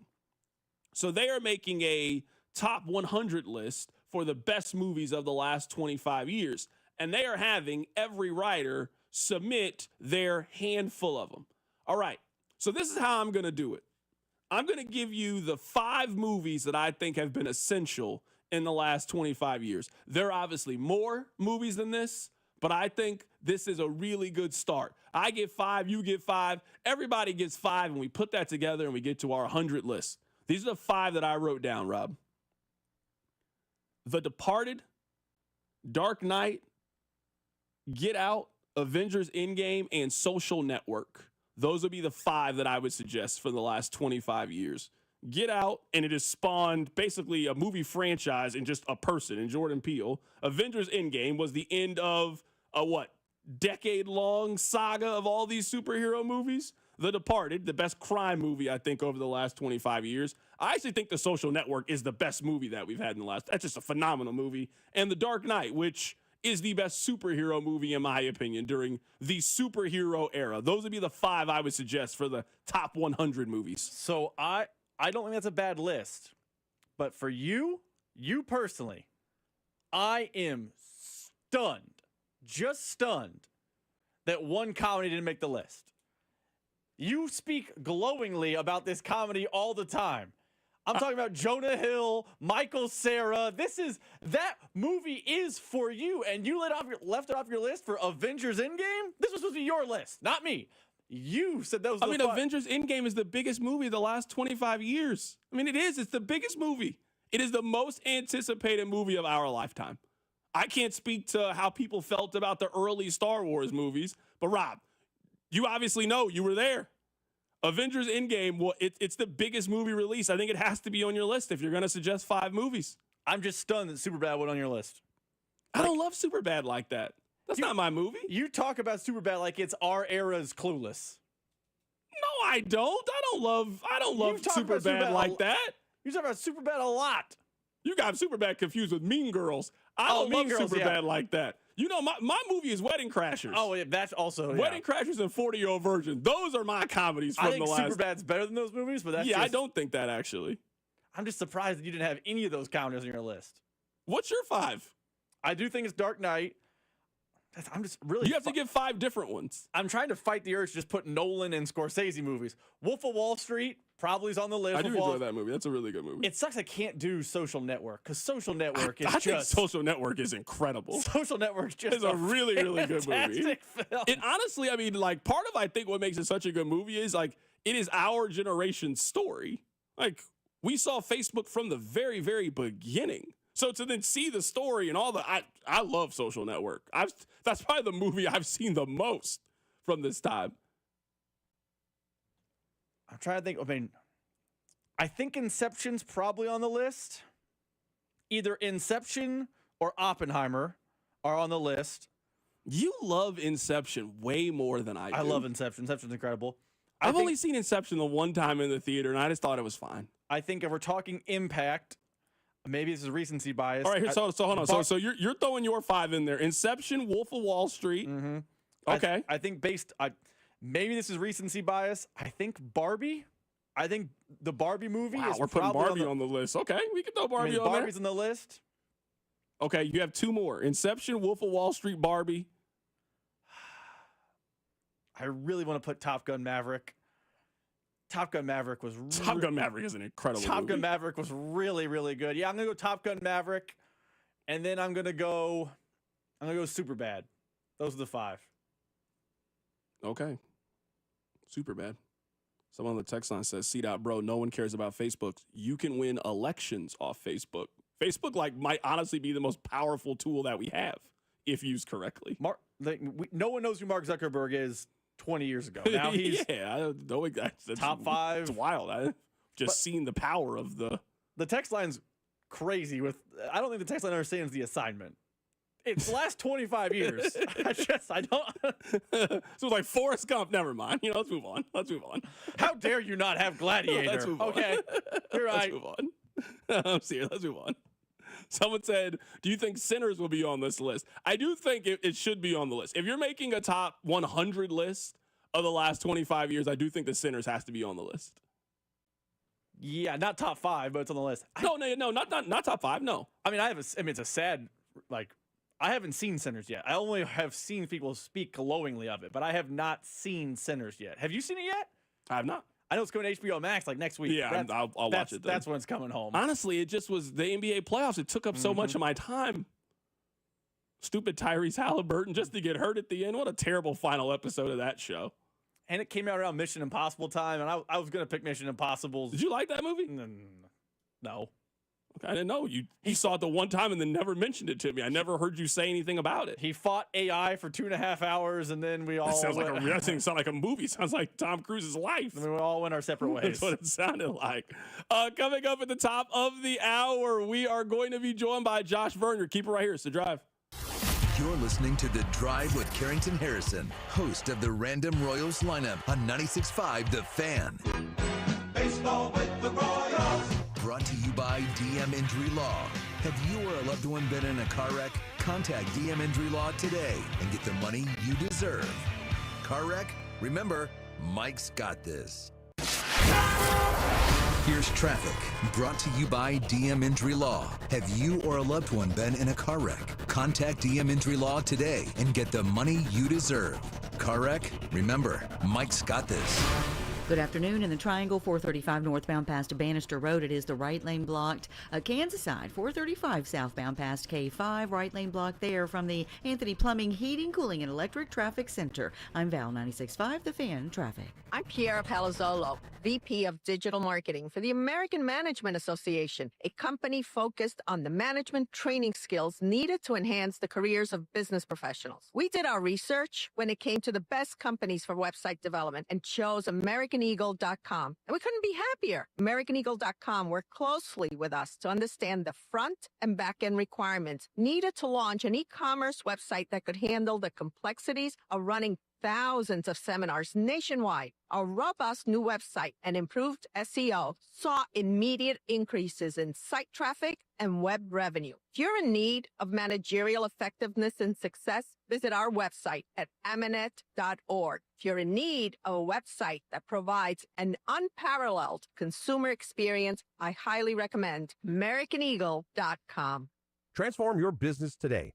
Dial 877-WebNow1 for a free digital consultation with AmericanEagle.com. Find what you love and love what you find. A Total Wine and More. There's so much waiting for you. With the lowest prices for over 30 years, find what you love only at Total Wine and More. Drink responsibly, B21. Every success you've had began with a great opportunity. Now there's another one. Last aid year, University of Maryland Global Campus awarded over $21 million in scholarships to qualified students, including community college students, service members, veterans, and working adults.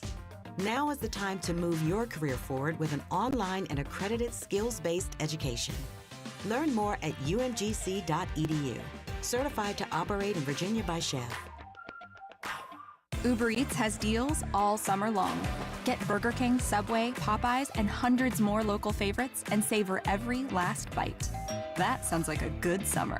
Order now on Uber Eats. Terms apply. Product availability varies by region. See app for details. Hello all, Steve here with Connolly Plumbing Solutions, your neighborhood plumber. It's springtime. Yay! This is when we start working in our yards. Be careful that your outside faucet didn't burst over the winter. Maybe you've discovered that it doesn't work very well. This month, we are offering an outside faucet replacement special with access for only $3.99. So call Connolly Plumbing Solutions at 913-768-7676 or visit ConnollyPlumbingSolutions.com to schedule. Only $39 for an AC tune-up. Book now at themvpkc.com. MVP Air Conditioning, Heating, Plumbing, and Electric is your home's MVP this summer. Get a summer AC tune-up for just $39 and avoid costly repairs. Call today, 913-214-1212 or visit themvpkc.com. MVP, one call does it all. Call Aspen Lawn and Pest Control. Our iconic blue trucks and expert team get it right the first time. Award-winning full-service lawn care and pest control since 1985. Call today for a free estimate. Visit aspenlawn.com. At University of Maryland Global Campus, we give our students credit where credit is due. Credit for deciding in the middle of rush hour traffic to go back and get their bachelor's and a promotion. Credit for managing 3 kids, 2 dogs, and a full-time job to pursue an MBA. And credit for serving in the military by day so they can study cybersecurity at night. For over 75 years, we've been helping students receive the credit they deserve. With more than 135 degrees and certificates, students at UMGC can use prior learning or relevant experience to earn up to 90 credits toward a bachelor's, and graduate students can transfer up to 12 credits toward their master's. At UMGC, you'll find everything, online to hybrid courses, lifetime career services to scholarship opportunities, making your education journey flexible, fast, and affordable. Classes start soon. Learn more at umgc.edu. That's umgc.edu. Certified to operate in Virginia by Chev. The Out of Options Podcast, with new episodes released every Tuesday on the Odyssey app or wherever you get your podcasts. 96.5 The Fan, KFNZ FM and AM, HD1 and HD2 Kansas City, an Odyssey sports station.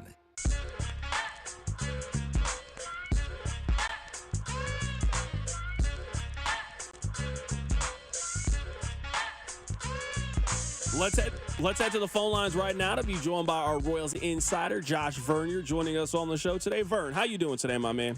I'm sweaty. How are you? Vern, I'm doing great. How often do you eat breakfast?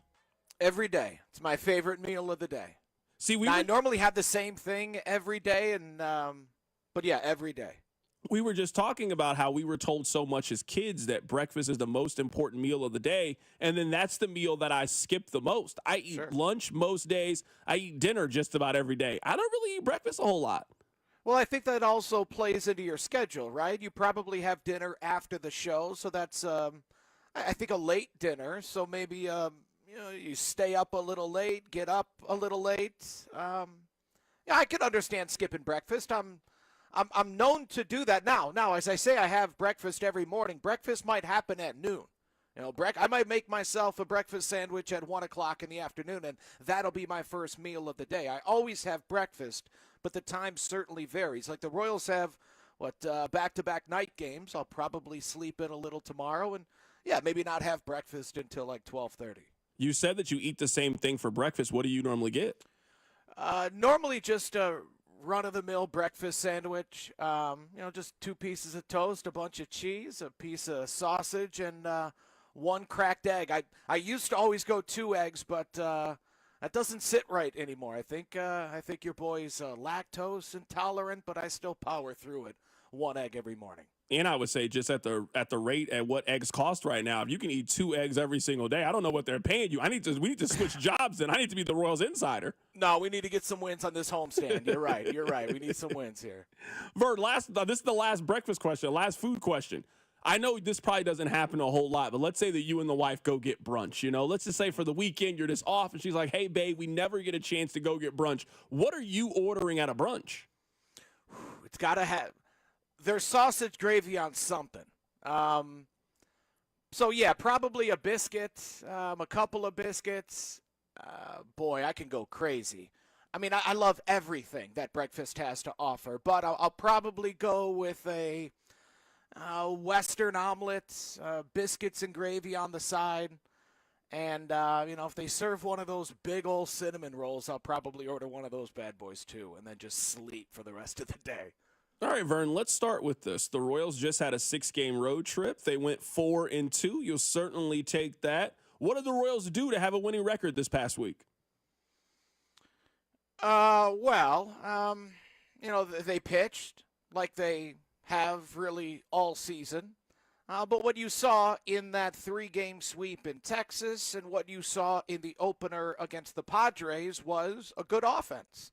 Well, honestly, that game on Friday in San Diego, to me, was the best game of the season. They hit well. They got a good start. The bullpen was good. They ran the bases well. They defended well, and they even showed off that sixth tool, that toughness, the togetherness, the competitive spirit, getting punched in the face the way that they did in that game against the Padres to get off the mat and walk away with a victory. 2 of the 5 most impressive wins of the year, I think, happened on this past road trip. And again, that, of course, comes back to the offense, the thing that we've been waiting on all year. We continue to wait on because we saw 1 run on Saturday, 2 runs on Sunday. But you saw Salvi, Vinny, I mean, you know the names. Jonathan India, Bobby Witt Jr., they were really good. Maikel Garcia continues to be really good. Jack Caglianone ran into a pair of home runs. So I've said it before, C-Dot, I've told you that this team can't continue to be both, right? You can't be the worst team in the American League at hitting home runs and also the worst team in baseball when it comes to hitting with runners in scoring position. In the 4 wins, they weren't both of those things. Now, they were still one of them. Even in the games that they were winning, they weren't coming through with runners in scoring position. But they were offsetting that by hitting bombs. So as we get ready to take on the Rays and the Dodgers, you can't be both. You got to do one of 2 things. You got to hit multiple home runs, or you got to come through with runners in scoring position, because you know the pitching's going to be there. You believe the defense is going to be there. You hope the base running doesn't screw anything up. But like most of the first 78 games of the season, it comes back to the offense. Did they show up? Yes or no? And on the road trip, for the betterment of this road trip, or for the better part of this road trip, the answer was yes, they showed up.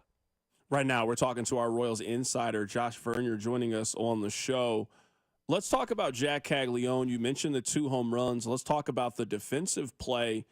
I was very encouraged because the athleticism is there. Some of, I think, his issues in right field just come from feel and just a lack of opportunities. I think back to his first start at Kauffman Stadium where he kind of had some very quirky balls hit in his direction. I don't know if, as a team, they played them correctly. But this seems like something, he has the athleticism. All he really needs is just time and more repetition and more opportunities. I think he can be a decent right fielder. Maybe he's not what Alex Gordon was in left, but he certainly can be capable. And if you can get a capable defensive right fielder and you add that to what we project him to be offensively, that's a really, really good player that plays every day. Oh, without question. I agree wholeheartedly with the assessment of the athleticism, no doubt. He's been even better than I think fans expected. Better defensively, better on the base paths. Maybe fans were expecting, I know fans were expecting more than 2 home runs by now, but the at-bats to me are better than anyone could have expected. Right field, and to your point about he needs, better jumps, and that's just experience and more time out there. Next year spring training, I would imagine he's going to look like a league average corner outfielder. But the question is, next spring training, is that where they want him? Is Salvi on this team next year in spring training? What's Vinny Pasquantino's role on this team next year in spring training? I mean, Jack Caglianone could be the first baseman for this team next year. So, credit to Rusty Kuntz.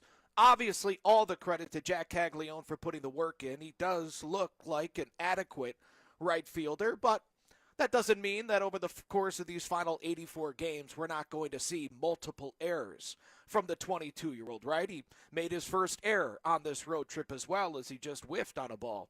He's an athlete. He's a terrific ball player. He's been pitching and playing first base for his entire professional career, and his collegiate career hasn't been in the outfield since he was in high school, and who knows how seriously you're taking those reps in high school when you're hitting 500-foot tanks and everybody wants to be around you. So, wherever you put Jack Caglianone, the bat is going to warrant it, and I think the work ethic is going to allow him to earn that spot in right field. You see it tonight. John Rave is the designated hitter rather than Cags. Rave is a better defender, but Cags is the future. So Rave starting this one off as the DH. I do think that Jack Caglianone has kind of reminded people of two things. And I think people know this, but sometimes it's like kind of seeing that example where baseball is really hard and he didn't make that look like it in the minor leagues. It also takes some time. You know, there was an expectation that he was going to come up and just start dominating. He hits 270 and hits for power, and it's taken a little bit of time. I think people have to remember we're talking about somebody who just last year was in the College World Series. You just don't instantly plop into Major League Baseball and have success. I mean, you got to be Ken Griffey Jr., Alex Rodriguez. Like, you got to be one of those guys to basically hit the ground running from day one. And, maybe he hasn't hit the ground running, but he's moving at a pretty good pace for being less than a month into his big league career. Yeah, with all that stuff taken into account, no doubt, worthy of celebration, and if I'm a Royals fan, worthy of excitement, not only for the future, the fact that you have him and Bobby Witt Jr. and Maikel Garcia together at least until the end of the 2030 season. So not only should you be excited about the future, but I think that's another reason why.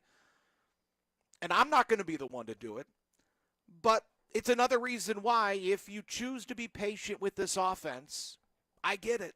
You know, it's a reason why, I'm on the air after that opening victory in Arlington when the Royals' big bats come through in a big way saying this is why you stick with the team. Because we know Vinny's better than hitting below 200 with runners in scoring position. We know Bobby's a 900 OPS guy. We know Salvi's better than what he was in the first 2 months of the season. We sure hope Jonathan India is better than what he's provided over the first half of the season.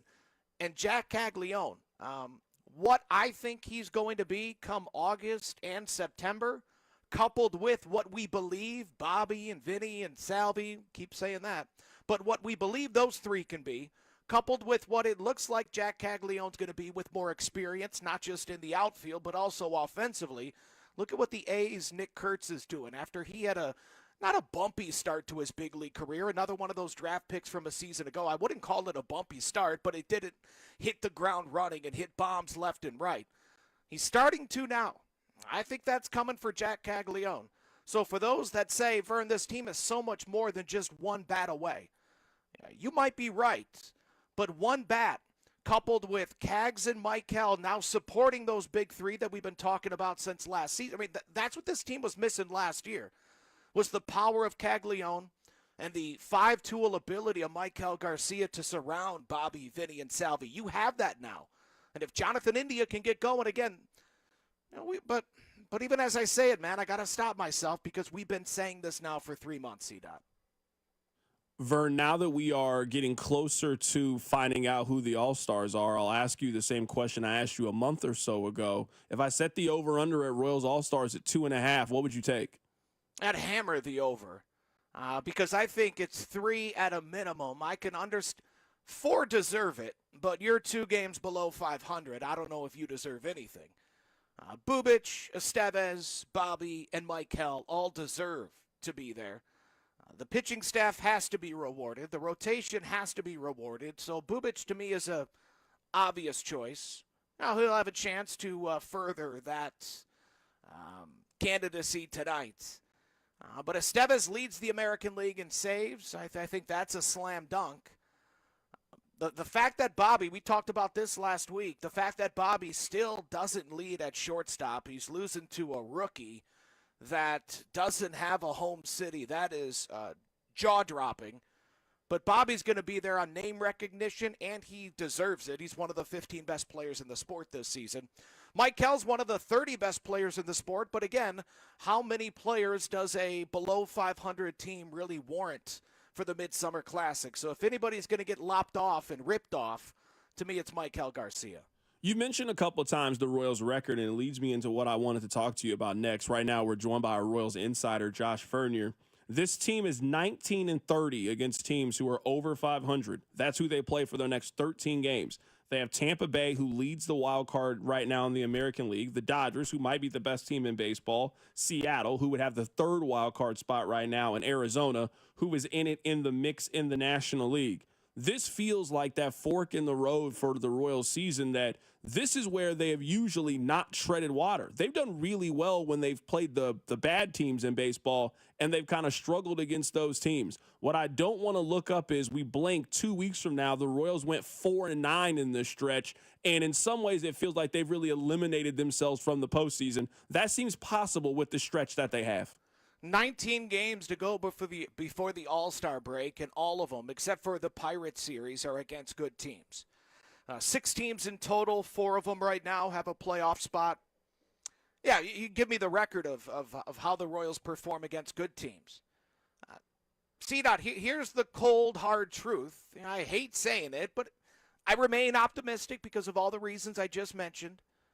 But no matter the statistic that you look at, things that good teams do, the Royals are not doing. They're 500 at home, 19-19. You mentioned that they're not beating good teams. Hitting with runners in scoring position, hitting for power. The only thing that this team does that is reflective of a postseason ball club is the rotation. A rotation that to me is second only to the Philadelphia Phillies. Honestly, this Tampa ball club could make a case that our rotation is just as good as yours. No, I mean, wherever you want to go right now for this team, nothing about it makes you feel as if they're one of the best teams in Major League Baseball. And I'm not talking about one of the 5. I'm talking about upper half, top 15. If they're outside of the rotation, nothing jumps out at you and says, stick with them. Stick with them because these guys are about to turn it around. 19 games to go before the All-Star break. The Mets are in there as well. Diamondbacks, I know they're banged up, but they're still above 500. You mentioned the Mariners, the Dodgers, and, of course, the red-hot Rays that have won 22 of their last 31. No, Royals, I mean, you're hoping to go, 9-10 in this stretch? 8-11 going into the All-Star break and hoping to be 4 games below 500? I hate talking like that, but the onus is on these guys, most notably the offense, to change that sentiment. No, and that certainly makes a lot of sense, and that's why I say right now, and you and I talked about this last week, just I don't know right now with the Royals, and that just feels like an uncomfortable position to be in. And I mean, I feel like this is the defining stretch for the Royals season. I mean, they have struggled so much against teams that are under 500 that, let's say the Royals go 9-4 during this stretch. Well, then they should be in the mode of buying. If this team just continues to tread water, are we really advocating for a team that's 3-4 games under 500 to kind of push some of their chips in the middle of the table? Or when it comes to the other side, if the Royals kind of fall off a cliff and now you're getting those calls on Seth Lugo, you're getting a call for somebody in the bullpen. Like, this is the 2.5 week stretch that to me will answer what I think the Royals should do. Yeah, possibly. Not again, though. I think you can still have postseason aspirations and trade Seth Lugo. I think you can still have postseason aspirations and trade a bullpen piece. I think you can have one foot in the future and in the present because of that third wild card spot. Yeah, you might be right. We might have all our answers in 2 weeks from now, 3 weeks from now at the All-Star break. But if this team's 46-51 at the All-Star break, 5 games below 500, 47-50 at the break, 3 games below 500. If I'm J.J. Piccolo, if I'm John Sherman, I'm not waving that white flag. Again, I'll move a Seth Lugo knowing that I'm only going to get prospects in return. But if I feel good that Cole Reagans is coming back and going to come back healthy, there's no reason why we can't have a really good month, get right back into that third wild card spot and find ourselves in October. So the only way I think we have our answer 2 weeks from now is if things go incredibly poorly or incredibly well. If they've gone the way that they've gone for a majority of this season, I think we'll be having the same conversation. Vern, I remember, in the early 2000s, I feel like Minnesota was kind of that example of small market teams. Oakland with Moneyball. I know that they haven't won a World Series, but Tampa Bay feels like that right now. Do you kind of look at it that way, that if you're the Royals, if you're a small market team, you kind of want to build your organization like Tampa Bay that's been very relevant over the last decade or so? Yeah, and obviously John Sherman agrees. That's why he goes to those two organizations. You mentioned Tampa, and I think you can put Cleveland in there. They've taken over that mantle from Minnesota in the early aughts. Yeah, right? I mean, the coaching staff, all from Cleveland and Tampa for the most part. Now, the only pushback I think John Sherman would give you, it's the same pushback he's given me when I bring up how he's trying to emulate the Rays and the Guardians. He would say, yeah, we're trying to take their approach and ability to win at a consistent basis, but we also want to do it a little differently, put our own stamp on things, not be a carbon copy of the Guardians or the Rays, and I think that's already been on display with the aggression in free agency with Lugo, with Waka. This offseason, trying to get a Santander, a Profar. And when you don't get that bat, you don't put the money in the back pocket. You go out and spend it. You bring in a Carlos Estevez. You pay a Bobby Witt Jr. Tampa's not paying Bobby Witt Jr. They're trading him away. Cleveland isn't paying Bobby Witt Jr. They traded Francisco Lindor away. So, yeah, I agree you want to do what Tampa and Cleveland have done, and that is produce pitching. Right? That's what they've done. If we're being honest, they've produced pitching better than almost any other organization. Milwaukee and the Dodgers deserve some love. But they've also won a majority of their trades and a majority of their waiver claims. J.J. Piccolo can say the same thing, but what he can say that the guy in Cleveland and Tampa cannot is, my owner's actually willing to spend some money. So to me, Kansas City has it better right now when you're looking 10 years down the line than Tampa, than Cleveland. Two more things, Vernon, we'll get you out of here. First off, when you think of the Yankees, you might think of like Derek Jeter. When you think of the Mariners, you'll think of Ken Griffey Jr. Whenever you think of the Tampa Bay Rays, who's the player that comes to mind for you? Evan Longoria would be the name. Evan Longoria hit that big home run down the left field line in Game 162 to punch their ticket to the postseason. He was always a good ball player. I think that would be my choice. Who would the other player be? Because that's who I thought of first. Then I was like, do I know any other Tampa Bay Rays? And I really started to struggle. Yeah, I mean, James Shields, Wade Davis, Ben Zobrist obviously came over and played a key role for those title-winning teams here in Kansas City. I know the first pitcher, the opening day starter for the Tampa Bay Devil Rays in their first ever game was the knuckleballer Charlie Huff. So I think of Charlie Huff as well. Or was that the Marlins? No, you know what? I'm thinking of the Marlins. He was the... No, you're right. It's B.J. Upton, Carl Crawford, two other names that come to mind. That's a good Pena. one. That's a good one. There you go. Have you ever been to their park before? I guess the old park? No, R.I.P. Nope, never made it down there. Drove past it, but never really had an interest to get on the off-ramp. Yeah, I was actually thinking this. Like part of what makes baseball so cool is all the stadiums are unique. They all have their own little quirks and intricacies. You've never heard anybody speak glowingly about Tampa Bay Stadium, which should tell you everything you need to know about it. People don't think your stadium is cool. The only person I ever heard say anything good about it is the only person that would. I mean, you remember, he's a friend of the show, Andy McCullough, formerly of the Kansas City Star, just always trying to be different, always trying to be special. So, yeah, he would always say that was his favorite park. But again, you know what? Of all the people that we've ever had on the show, if you had told me there's one person that loves Tampa Bay Stadium, Andy McCullough would have been number one on the board for me if we were playing Family Feud. Exactly. Nothing about that is surprising that he loved the trips to Tampa Bay. Denny Matthews has never been to Tampa Bay. Like, I'm not saying, like, I'm just taking a wild random guess there. I can see Tampa Bay coming up and he's like, you know what? I'm going to go and stay home. I don't think I'm making that trip.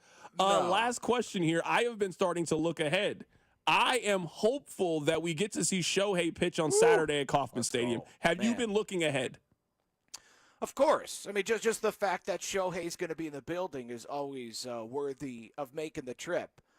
But, yeah, the way that they're using him now, too, as this opener, it's brilliant. I mean, and it's amazing watching a guy stand up on the mound at Dodger Stadium, face the first three batters, walk to the dugout, doesn't go in the dugout, someone hands him a helmet and he just stays in the on-deck circle like it's freaking Little League. The dude's amazing. I can't wait to see it. Ooh, the text line is throwing out David Price as a former Ray. That's a good one. I forgot about David Price with the Rays. That's a really good give me a Tampa Bay Ray. Josh Hamilton, that's where he started and, made a lot of mistakes. You know what? That's one way to put it, Vern. I appreciate your time today, man. I appreciate it, C-Dot. Thanks, man. Thank you. That's our guy, Josh Vern. You're on the show today. Josh Hamilton made a few mistakes. No, that's, you know what? We don't need to add anything else. Rob, who's that player for you? Because Evan Longoria would have been the one that I thought of if I say, hey, name a Tampa Bay Ray. Who's the player that you would throw out there when you think of the Rays? So there's a couple different answers other than Longoria. Like, Longoria is the answer. But when I think of, and I think it's different, Rays versus Devil Rays. Devil Rays, those weird black and lime green color scheme. Fred McGriff. It was the end of Fred McGriff's career, but I did not see Fred McGriff as a Brave, so Fred McGriff comes to mind. All right, are you ready for the all-time Tampa Bay Rays team? You know what? Why don't we do this on the other side? I know we're up against the break here. I just Googled it just because I was curious, hey, what's the all-time Tampa Bay Rays team? Let's just take a trip down memory lane. We'll also keep talking about the Royals as they are back home this week at Kauffman Stadium. Keep it right here. It's The Drive. The Drive with Carrington Harrison on your home for Kansas City sports. 96.5 The Fan. Brought to you by DM Injury Law. Have you or a loved one been in a car wreck? Contact DM Injury Law today and get the money you deserve. Car wreck? Remember, Mike's got this. I'm Missouri Attorney General Andrew Bailey. Human trafficking is occurring right here in Missouri. You can help combat it by learning the signs of human trafficking and reporting suspicious activity to law enforcement. Victims may appear malnourished, show signs of mental or physical abuse, or avoid social interaction. If you're a victim or know someone who needs help, contact the National Human Trafficking Hotline at 1-888-373-7888 or text the word HELP to Be Free. Together, we can fight human trafficking in Missouri. Brought to you by the Missouri Attorney General's Office. Men, summertime is here, and that means vacations, summer barbecues, outdoor parties, camping, beaches, and so much more. This is Jeff for Heartland Men's Health, and if you're like many men, you may not be feeling like yourself this summer. Perhaps your energy is low and you aren't sleeping well. Maybe your workouts aren't as good as they used to be. And if what I'm describing is you, it's very likely you're suffering with low testosterone. But low T doesn't have to affect you anymore. Just call Heartland Men's Health, get treated, and see how it changes your life. If you're like most men, you'll feel so much better. Deeper sleep, improved vitality and clarity, greater strength and energy, and an enhanced sex drive as well. So call us. Just $99 gets you a PSA and T test and a medical consult. And if you start on testosterone the day of your appointment, your visit is free. Call 844-447-6600. That's 844-447-6600. Or go to heartlandmenshealth.com. We have 3 offices, Overland Park, Independence, and North Kansas City. I'm Bob Burke, founder and chairman of Burke America Parts Group, a family of brands that includes RepairClinic.com, an appliance and HVAC part solution company that's grown into an international brand. Before AmericanEagle.com, we partially launched a new technology platform developed by another firm. American Eagle helped take our technology to a whole new level with digital marketing, software development, and business insights into our key markets, appliances, HVAC, and outdoor power equipment, and did so both on time and on budget. AmericanEagle.com has the resources, experience, and talent needed to produce solutions. Our new technology platform, developed by AmericanEagle.com, has produced tremendous results with higher traffic, conversion, engagement, and online revenue. If you have any home repairs you need to take care of, check us out at RepairClinic.com. If you need a world-class website or technology project, then I would highly recommend AmericanEagle.com. Call AmericanEagle.com at 773-NETWORK. That's AmericanEagle.com, 773-NETWORK. The best moments in life weren't meant to sit in a box, gathering dust in the attic, or stuck on outdated tapes. They're meant to be seen, heard, and shared again and again. That's why Legacy Box exists, to help you preserve and relive your family's history. Imagine being able to text a video of your grandparents to your kids, or share a childhood memory with your siblings in seconds. Legacy Box makes it that easy. Just fill your legacy box with all your analog media. Send it to our headquarters in Tennessee, where we digitize everything by hand. And in just a few weeks, we'll send back your originals, digitized, preserved, and stored in the cloud, so you can easily stream, download, and share your memories anytime, anywhere. Join the millions of families that have trusted Legacy Box. Go to legacybox.com/value for 50% off. That's legacybox.com/value for 50% off. Everyone has a fave Wendy's Frosty flavor. And when you're choosing from chocolate or vanilla, it's not that hard. But now, there's all new Frosty Swirls and Frosty Fusions. So try picking your fave from Oreo Brownie Fusion, Pop-Tarts Strawberry Fusion, Strawberry Swirl, Brownie Batter Swirl, Caramel Swirl, and Caramel Crunch Fusion. Not so easy now, huh? For a fresh way to Frosty, gotta be Wendy's. Open till midnight or later. At participating U.S. Wendy's, hours may vary by location. Oreo is a trademark of Mondelez International Group. Pop-Tarts is a trademark of Kellogg North America Co., LLC. Used with permission. Hey, listen to this. All it needed was a new starter. Got a great deal on eBay. Did it myself. Yeah, that's cool. But how about the soft purr of an upgraded exhaust when it fits just right? For me, it's the little things. Like these new windshield wipers from eBay I installed. From small fixes to big upgrades, eBay has all the parts you need at prices you'll love. Guaranteed to fit every time. eBay. Things people love. Eligible items only. Exclusions apply. Tonight, expect a mix of slight showers, thunderstorms, and partly cloudy skies with a low of 76. Weather brought to you by Staples. Have you heard? The Staples Easy button is back with even more easy. Press it for custom prints, shipping services, even passport photos. Staples. That was easy. Here's traffic, brought to you by DM Injury Law. Have you or a loved one been in a car wreck? Contact DM Injury Law today and get the money you deserve. Car wreck? Remember, Mike's got this. Good afternoon. Wreck down near Miriam, 35 northbound past Antioch Road. It is the left lane blocked. A Missouri side 435 southbound past 23rd, right lane blocked there. From the Anthony Plumbing, Heating, Cooling, and Electric Traffic Center, I'm Val, 96.5 The Fan Traffic. You're listening to 96.5 The Fan from the Mission Plumbing, Heating, and Cooling Studios. Hey, Kansas City, it's Vinny Pasquantino. Welcome into The Drive with Carrington Harrison on your home for Royals baseball, 96.5 The Fan. All right, I asked Rob the question, who does he think of when he thinks of the Rays? And what was your answer? Who'd you give?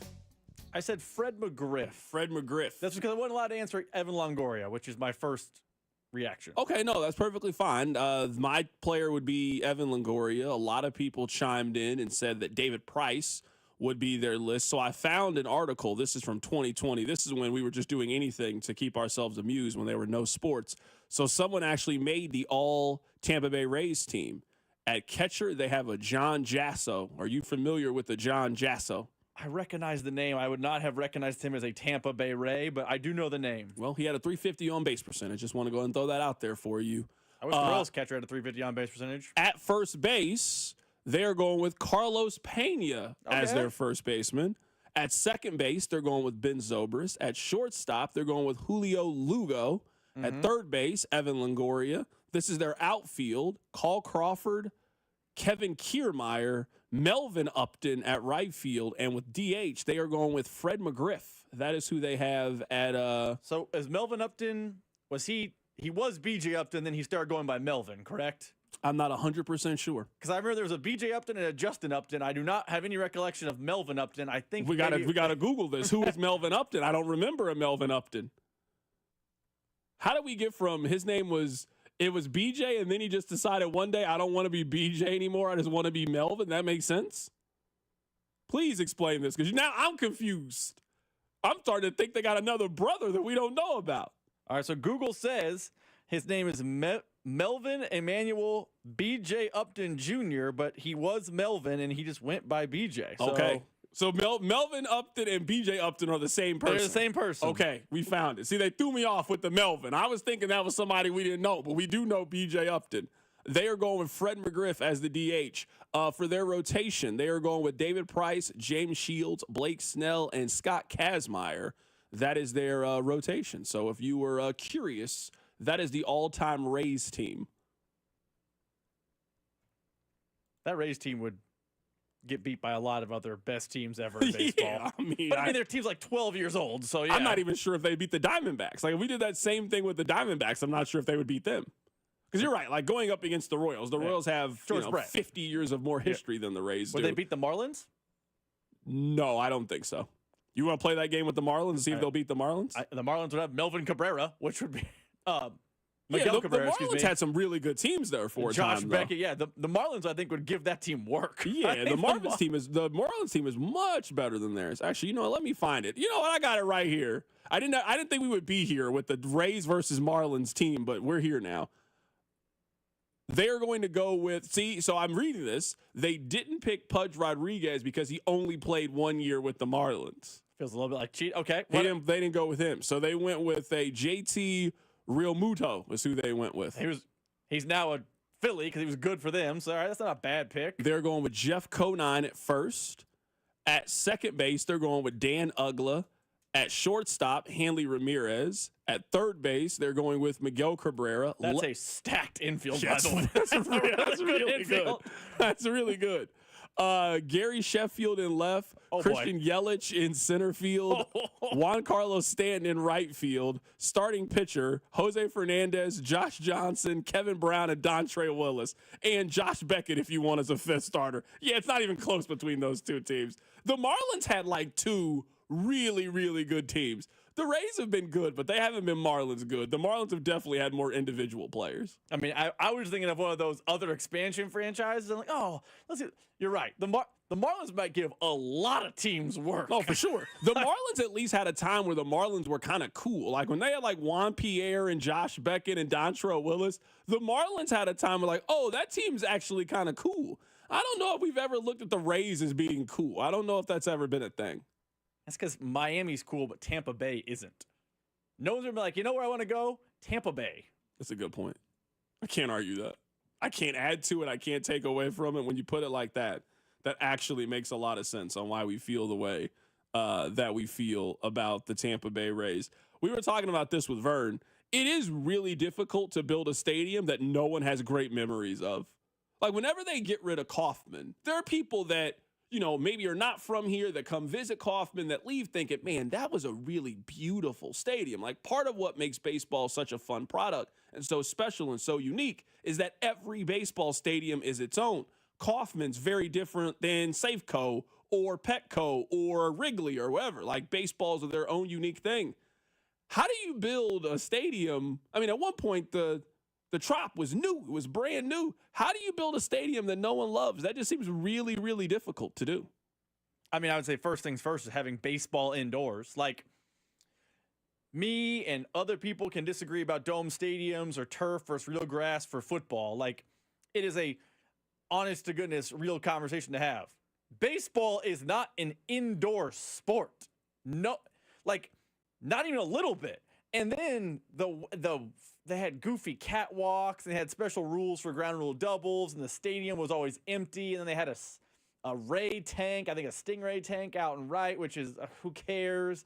It was always empty. It just piped in sound. Everything about it stunk. And then, I mean, somehow I don't know, it somehow got worse. They now play at the Yankees minor league facility, which is so much worse than their facility. But yes, the new Kauffman, I think we might have fond memories of the old one. We were all going to like the new one, unlike the Trop where it opened and immediately was disliked by everyone. I want to read this little blurb to you very quickly. This is from Jeff Passan of ESPN. So he gave his most likely to be traded players at the deadline. Here's a list of 50. He has Seth Lugo at 6th on the list with a 40% chance of being traded. Here's what he wrote. Lugo has posted mid-3 ERAs or lower for 5 seasons, despite having below-average fastball velocity and good to not great strikeout rates. He then goes on and then says, with a Nathan Eovaldi-type contract awaiting Lugo in free agency, Kansas City could opt to move him, especially if Cole Reagan's injured shoulder doesn't improve. The best fits for Lugo, Chicago, Houston, Toronto, San Diego, Los Angeles, a 40% chance of being traded. There will be no shortage of teams that will be very interested in Seth Lugo if the Royals are actually making him available. If the Royals are actually selling Seth Lugo off to the highest bidder, it's really no money in a contending team sense. He's making $15 million this year. He is more than likely going to opt out. Like, if you are Seth Lugo's agent, you have to tell him to opt out at the end of the season. Even if you want to come back to the Royals, it's a one-year player option that locks you into $15 million when you will absolutely make more than $15 million this offseason from any franchise. So it's not a mutual option or a club option. It is just his decision. I know it sounds crazy that you would just opt out of making $15 million, but you would opt out of 15 if you can get $50 million, which is probably in line for Seth Lugo. So we're talking about a player who you think has a very relative short shelf life of continuing to be in a Royals uniform. And with the way that his contract is, we're talking about probably, let's cut it in half, $7.5 million, maybe 6.5, somewhere in that range of when he actually gets traded. Almost every contending team will take on $6 million in payroll to go get a legitimate second or third starter for you. So there's going to be no shortage. And we all know it only takes one team. But more so than it just taking one team, what you usually need is a bidding war. You normally need 3 or 4 teams fighting over one player and feeling like that is the missing piece that can get you over the hump and get to what you need. I don't think we're there yet. But I do think that the top storyline with the Royals, once this stretch is over, they have a 13-game stretch against Tampa Bay, the Dodgers, Seattle, and Arizona. They then have a home series against the Pirates. I think once we get out of this 14 to 17-game stretch and we get a lot more clarity on what the Royals are, I think the conversation will then shift to you have to trade Seth Lugo. If you don't think that Seth Lugo is part of your long-term plan, and you got a chance to get a couple of good prospects out of Seth Lugo, I just don't really know how you can justify keeping him if you're the Royals. And maybe you don't want to do it because you want to be all in and you want to try to go for it, and you just heard Vern that you can trade Lugo and still go out and try to make a playoff spot.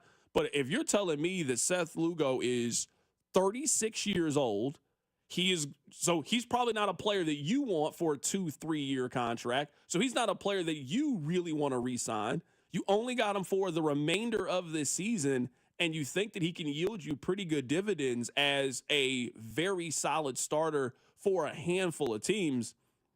I think you're going to have to eventually have that conversation, a serious conversation about what to do with Seth Lugo. We can take your phone calls on this, 913-586-7965. Coming up at the top of the hour, we'll get to the hits. We'll get to the top stories of the day in Kansas City. We continue to get more news about what could potentially be happening with Arrowhead and Kauffman Stadium. Keep it right here, so drive.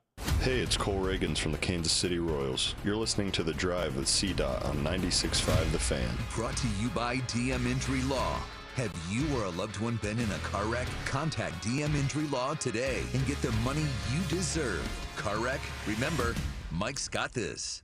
Real stories with Hellsberg. After we met and we started dating, Nancy and I lived 150 miles apart, and I would drive my old jalopy car, and it was roughly a 3-hour distance. It took 3 years I drove across that state back and forth dating her every weekend. Persistence. And I would have never stopped. I had a lot of energy back then, 36 years ago. At Hellsberg, find the engagement ring worthy of your story. Designed with the love, care, and craft it deserves. Visit a Hellsberg store or hellsberg.com. Say hello to Wendy's new 2-for-4 Biggie Bundle. Choose from the JBC made with fresh, never frozen beef, crispy chicken sandwich, 6-piece nugs, or small soft drink. Any 2 for just $4. It's like the reunion special you've been waiting for, but the only drama is watching you try to pick just 2. For a deal as fresh as the meal, gotta be Wendy's. Limited time only. Participating U.S. Wendy's. Request 2 for $4 Biggie Bundles to obtain discount. Individual items at regular price. Fresh beef available in the contiguous U.S. Alaska.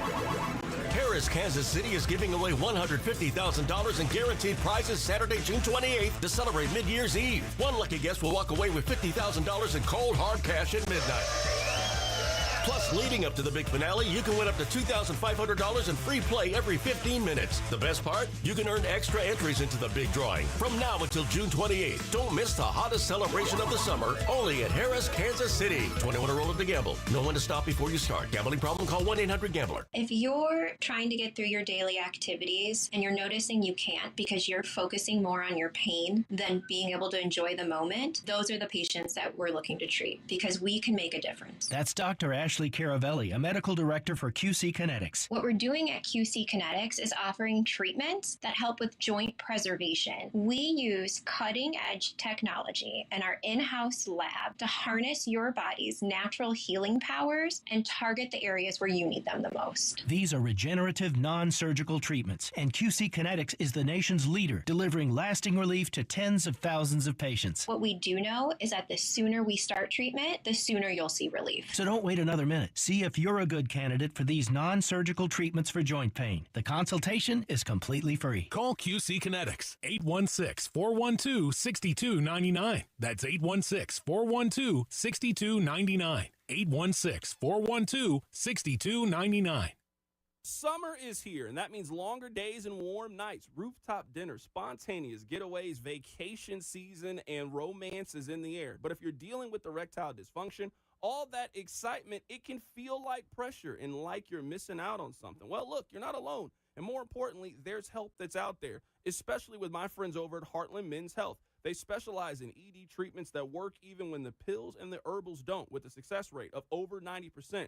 Some guys even last an hour or more. Summer should feel unforgettable, romantic, confident, not stressful. If your sex life is just good enough, then why should you settle? Your first visit is just $99, including a full medical consult, testosterone, and a PSA test, and if medically advised, a test dose. And if it doesn't work right there in the office, then your visit is on the house. Visit the website, heartlandmenshealth.com. With offices in Overland Park, Independence, and North Kansas City, you can get back in action as soon as tomorrow. Don't let ED steal your summer away. Reclaim it, and you can do that with Heartland Men's Health.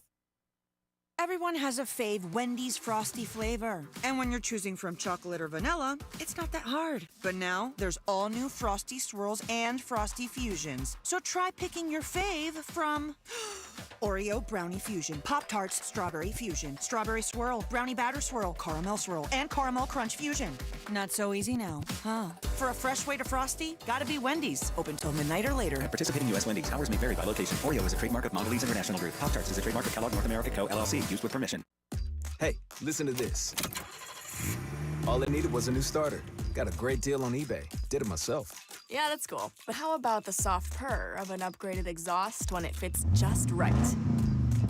For me, it's the little things. Like these new windshield wipers from eBay I installed.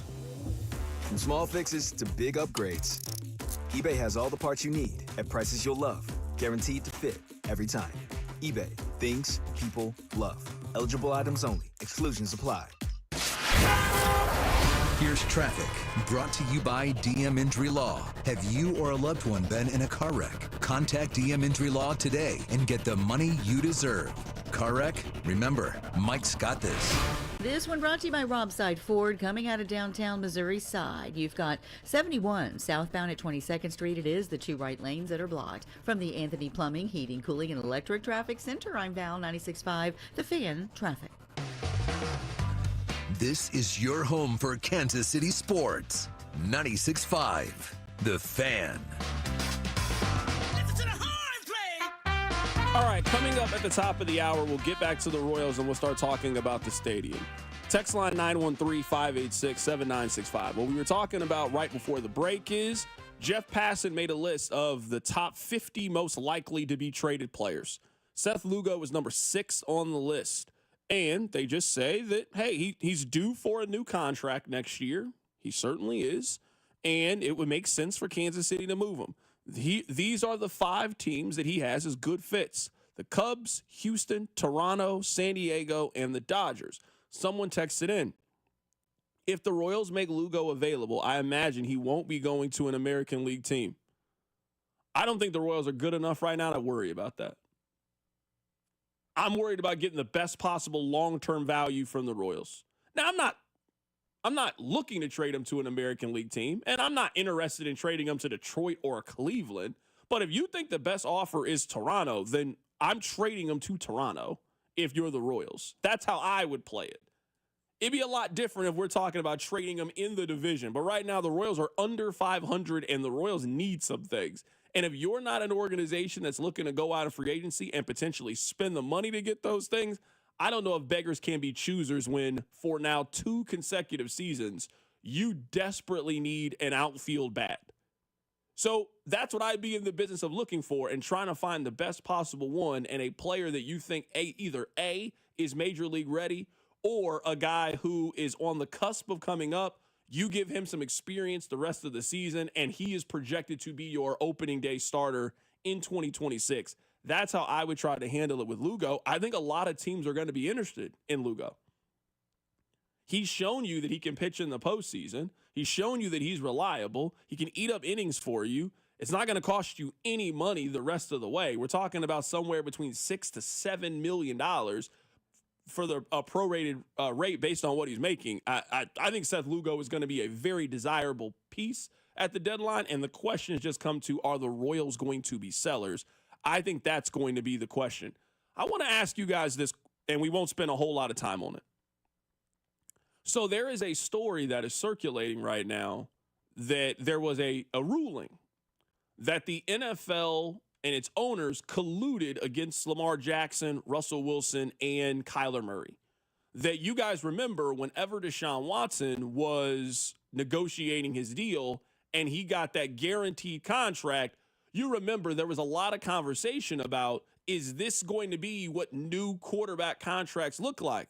Well, we now know that the owners had a owners closed meeting and were exchanging text messages to basically say, no, we're not going to let that happen. You can't do that. We then also know that the Players Association knew about this and hid this information from the players. Like, if you read this lawsuit, it is crazy. And a judge found it.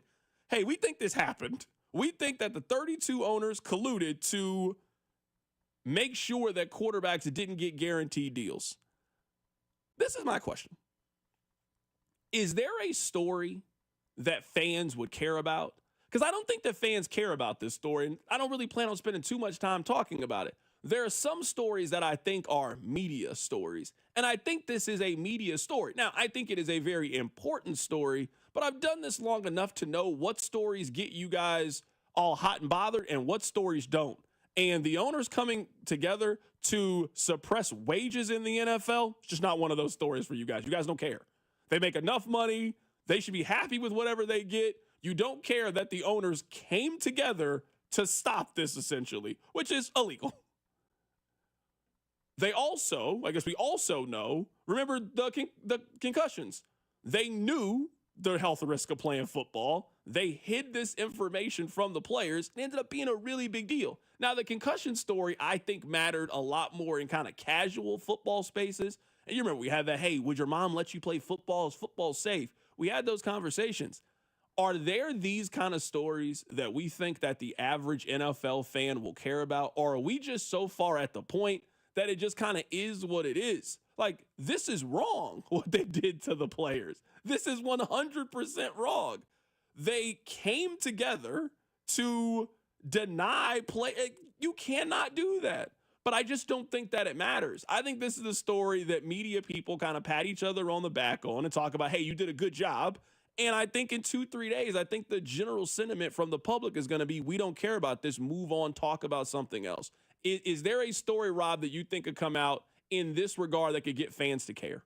No, I don't. And I don't want that to be the answer. And maybe I'm just doing what media people do and saying this is good journalism and this is important to know and all those things. But I don't think fans care. I don't understand the how, but there's this thought in sport and baseball. Baseball hurts the worst, that the owners are super greedy and only out for their own bottom line. And you see it in Oakland, sell the team chance. We saw it a year ago with the vote. People were upset with John Sherman. All he cares about is his bottom line, this, that, and the other. This story is basically saying the NFL owners did the same thing, except for they broke the law to do it, or they came very close to breaking the law, and it's not even moving the needle. I would say if this story broke another sport, there's a chance we'd be talking about it in a much more premium position of the show. This happened in the most popular sport in America, and we're like, I don't think people care. And I don't know there's a story about, as long as the football's unaffected on Sunday, I don't think fans care about how the sausage is made. Yeah, I think the only kind of story like this that people would care about is if it uncovered something wrong with the integrity of the game. Like, I mean, we get these stories just about every single offseason. Every single offseason, we get some of these kind of stories. Like, you remember a couple years ago about the emails. And the emails, like, owners are sharing pictures with each other. No one really cared. The only thing that really happened from that story was John Gruden got fired. That's the only real thing that happened from this. Like, they found that the owner of Washington was sending pictures of cheerleaders to other NFL employees. Don't really think people care that much about that story. In this story, we have proof, text messages, phone calls. Owners of the NFL had secret meetings to ensure that Lamar Jackson basically stayed on the Ravens. Hey, Lamar Jackson is asking for a guaranteed deal. None of the rest of you give him that. Then, I don't know if you read the whole thing. I think it was Justin Herbert signed a contract.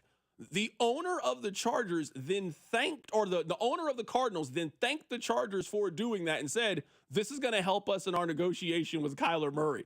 They've been doing this entire time when it comes to the players. The concussion thing is undeniable now at this point if you do the reading. The NFL had the science and lied to the players for a decade. The only thing I think would resonate like this if it was a scandal with gambling. It's the only thing I think would resonate at this point. I think if they found out, conversations between owners and this owner said this, or this owner did this, or this owner pressured this official to make this kind of call, that's the only off the field story I think can resonate. I mean, it's semantics. We're saying the same thing. I think fans, as long as the football isn't affected on Sunday, they do not care how the sausage is made. Carrington, fans don't even care about the fact the NFL is doing all the things they complain about in other sports. They're playing more and more international games. They're playing more and more games behind paywalls every year. They're really not caring about the fact that it's a Sunday sport anymore. They're playing on almost every day of the week in the last 2 years. You know what fans said? Cool, I will consume it. As long as the football isn't affected on Sunday, no fan cares how the sausage is made. They just care, can they drive out to the local stadium, have a few beers, a nice little tailgate, and watch their football or watch their red zone and football on TV, and then wake up the next day and talk at the water cooler about the football. That is what people seem to only care about, and the other stuff is just ancillary. And I wish it wasn't, but it is. Yeah, someone on the text line says, CDOT, what's illegal about it? It's like literally illegal. And then someone says, this is why they have union reps. This is what I'm telling you, is the players' union knew about this. I'm saying is the NFLPA, like the people who are there in place to protect the players knew that the owners did this and then kept it quiet. That's illegal. Like everything about the way that they treated Lamar Jackson is illegal. Everything that they did with Kyler Murray is illegal. And I don't think people care. I just think it's like, oh well, the NFL, the system that they have set up right now, I'm telling you, it is amazing what they have been able to set up. Coming up at the top of the hour, we're going to talk about the stadiums. Keep it right here. It's The Drive. The Drive with Carrington Harrison on your new home for Chiefs football. 96.5, The Fan, brought to you by DM Injury Law. Have you or a loved one been in a car wreck? Contact DM Injury Law today and get the money you deserve. Car wreck?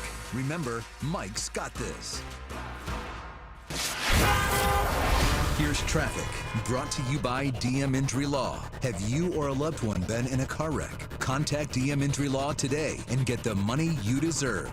Car wreck? Remember, Mike's got this. This one brought to you by Robside Ford, coming out of downtown Missouri side. You've got 71 southbound at 22nd Street. It is the two right lanes that are blocked. From the Anthony Plumbing, Heating, Cooling, and Electric Traffic Center, I'm Val, 96.5, The Fan Traffic.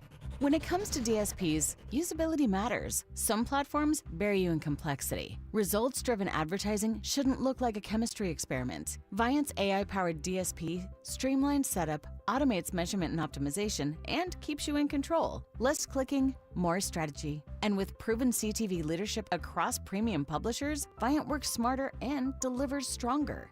Why are you still trading on a desk? Visit Viant.ai to unlock real results today. Everyone has a fave Wendy's Frosty flavor. And when you're choosing from chocolate or vanilla, it's not that hard. But now, there's all new Frosty Swirls and Frosty Fusions. So try picking your fave from Oreo Brownie Fusion, Pop-Tarts Strawberry Fusion, Strawberry Swirl, Brownie Batter Swirl, Caramel Swirl, and Caramel Crunch Fusion. Not so easy now, huh? For a fresh way to Frosty, gotta be Wendy's. Open till midnight or later. At participating U.S. Wendy's, hours may vary by location. Oreo is a trademark of Mondelez International Group. Pop-Tarts is a trademark of Kellogg North America Co., LLC. Used with permission. Rob Site Ford. Non-commissioned staff, low prices, best trade-ins, and the biggest selection. Visit robsite.com. Shopping for a new Ford? Go where it's easy. Rob Site Ford. Non-commissioned staff, huge trade-in values, and Kansas City's top-rated Ford dealer. Rob Site Ford. ROBSIGHT.com. I love saving money, and Hy-Vee is always finding ways to save me some dough, like new lower prices in every department. And on top of that, I save so much money at the pump with Hy-Vee's awesome Fuel Savers deals. I love watching the number roll back at the pump, and Monday, June 30th is for me. I'll earn a 40-cent per gallon fuel discount with every $60 grocery purchase, and you will too. So stock up for 4th of July weekend and stack up all of those fuel savings. It's awesome to save money at the pump, only at Hy-Vee. Nothing says summer like a backyard barbecue. Invite your family, the neighbors. You can even include the entire Little League team. Hy-Vee makes it easy and affordable. This Friday through Sunday, save big on all your favorite flavors of summer, like John Morel Frank's just 97 cents, juicy ripe cantaloupe $1.99, Pepsi 6-pack bottles $2.99, and Lay's potato chips just $1.99.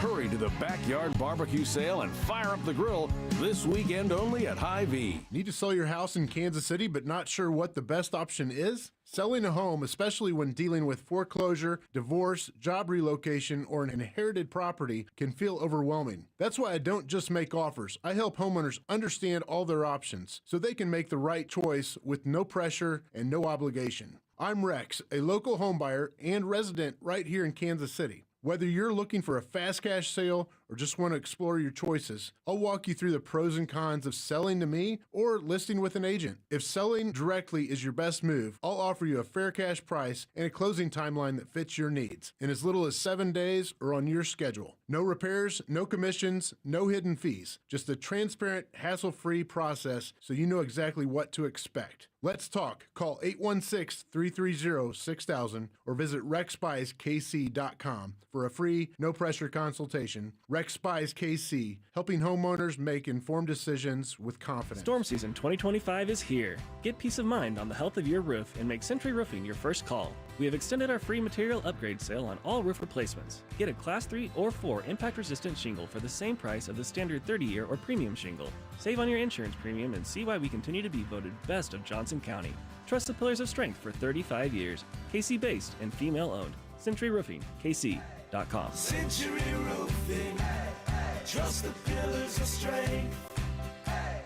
Subscribe to the 249 Miles of College Football podcast with new episodes released on Wednesdays. Listen on the Odyssey app or wherever you get your podcasts. KFNZ FM and AM, HD1 and HD2, Kansas City, an Odyssey sports station.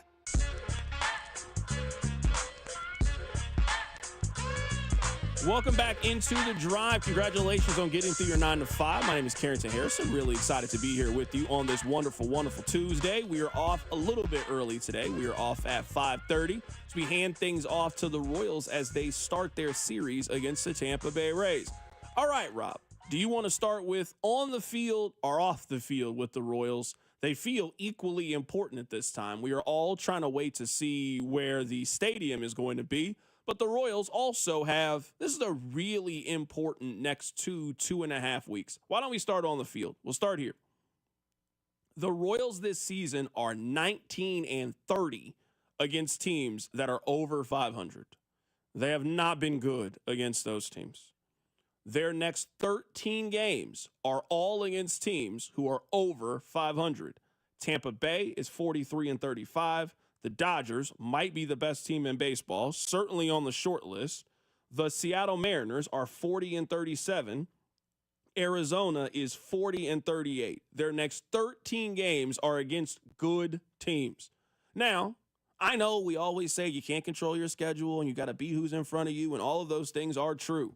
This feels like a very critical moment for the Kansas City Royals. I've told you guys for probably about a week now, I don't know what the Royals are going to do. I have absolutely no clue what the Royals are going to do. I can make a very strong argument on really all fronts.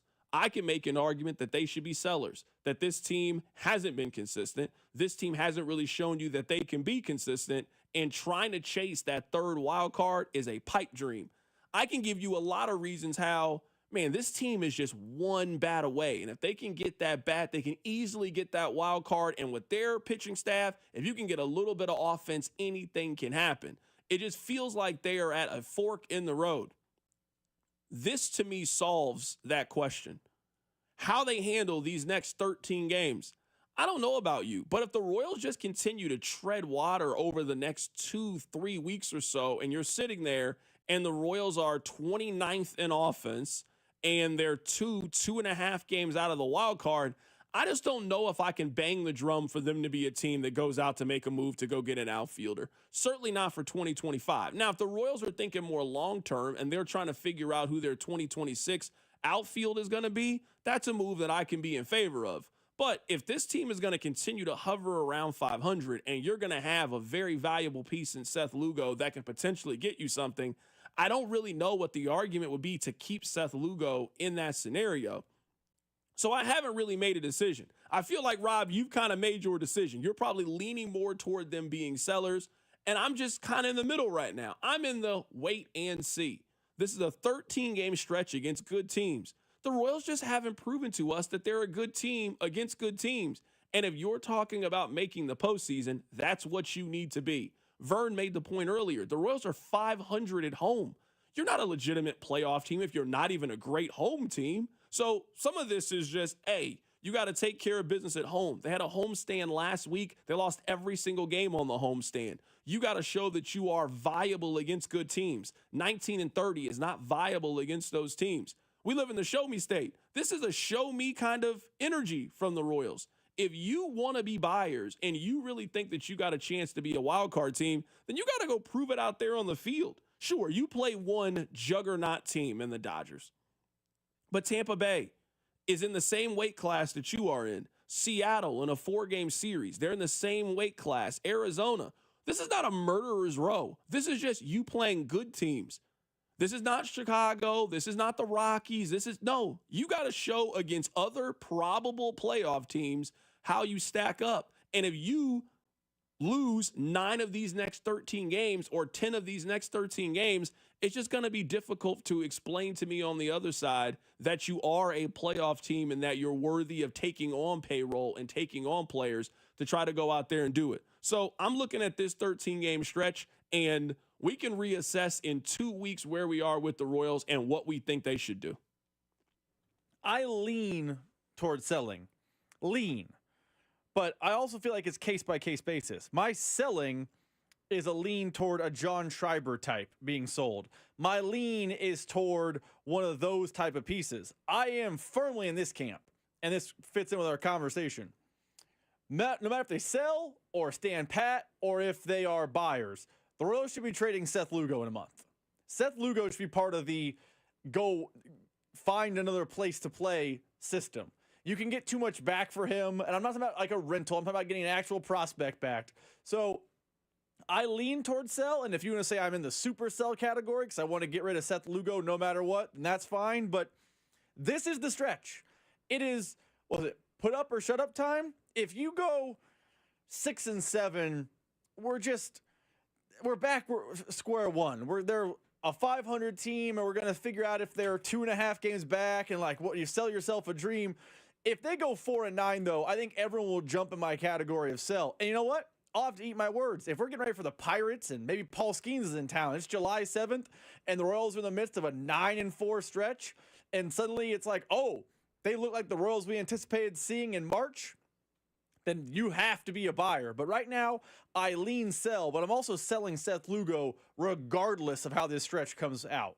I think where I am with the Royals is, I guess I'm tired of you and I continuing to use the phrase, all the Royals need to do is tread water. And at some point, if the Royals want to make the postseason, don't they have to show us that they can swim? Right? They have to show us that they can swim. Hovering around 500 is fine. Yeah, cool. It keeps baseball relevant in Kansas City. It makes you want to go out there. I'm not going to make it seem like there's no value in the Royals winning 80 games this year. There's an obvious value in them winning 80 games. But you're not a playoff team if you win 80 games. You're a team that's fun to go watch at Kauffman Stadium if you win 80 games. So I think I'm at least past the stretch of, hey, over these next 13 games, I mean, at treading water to me is the bare minimum that we're talking about. You're under 500. And I know that we think, well, look at what happened at 14. Look at what happened at 15. I mean, there's a reason that the Indiana Pacers was such a cool story. That doesn't happen every year. The Royals happened a decade ago. There hasn't really been a Royals team since. Like, we're talking about something just lightning struck perfectly at one time. And we had Vern. There's not a single person who watches more Royals baseball than Vern. He said this earlier on the show. Cold, hard truth. I hate saying it, but I remain optimistic because of all the reasons I just mentioned. But no matter the statistic that you look at, things that good teams do, the Royals are not doing. They're 500 at home, 19-19. You mentioned that they're not beating good teams. Hitting with runners in scoring position, hitting for power. The only thing that this team does that is reflective of a postseason ball club is the rotation. A rotation that to me is second only to the Philadelphia Phillies. Honestly, this Tampa ball club could make a case that our rotation is just as good as yours.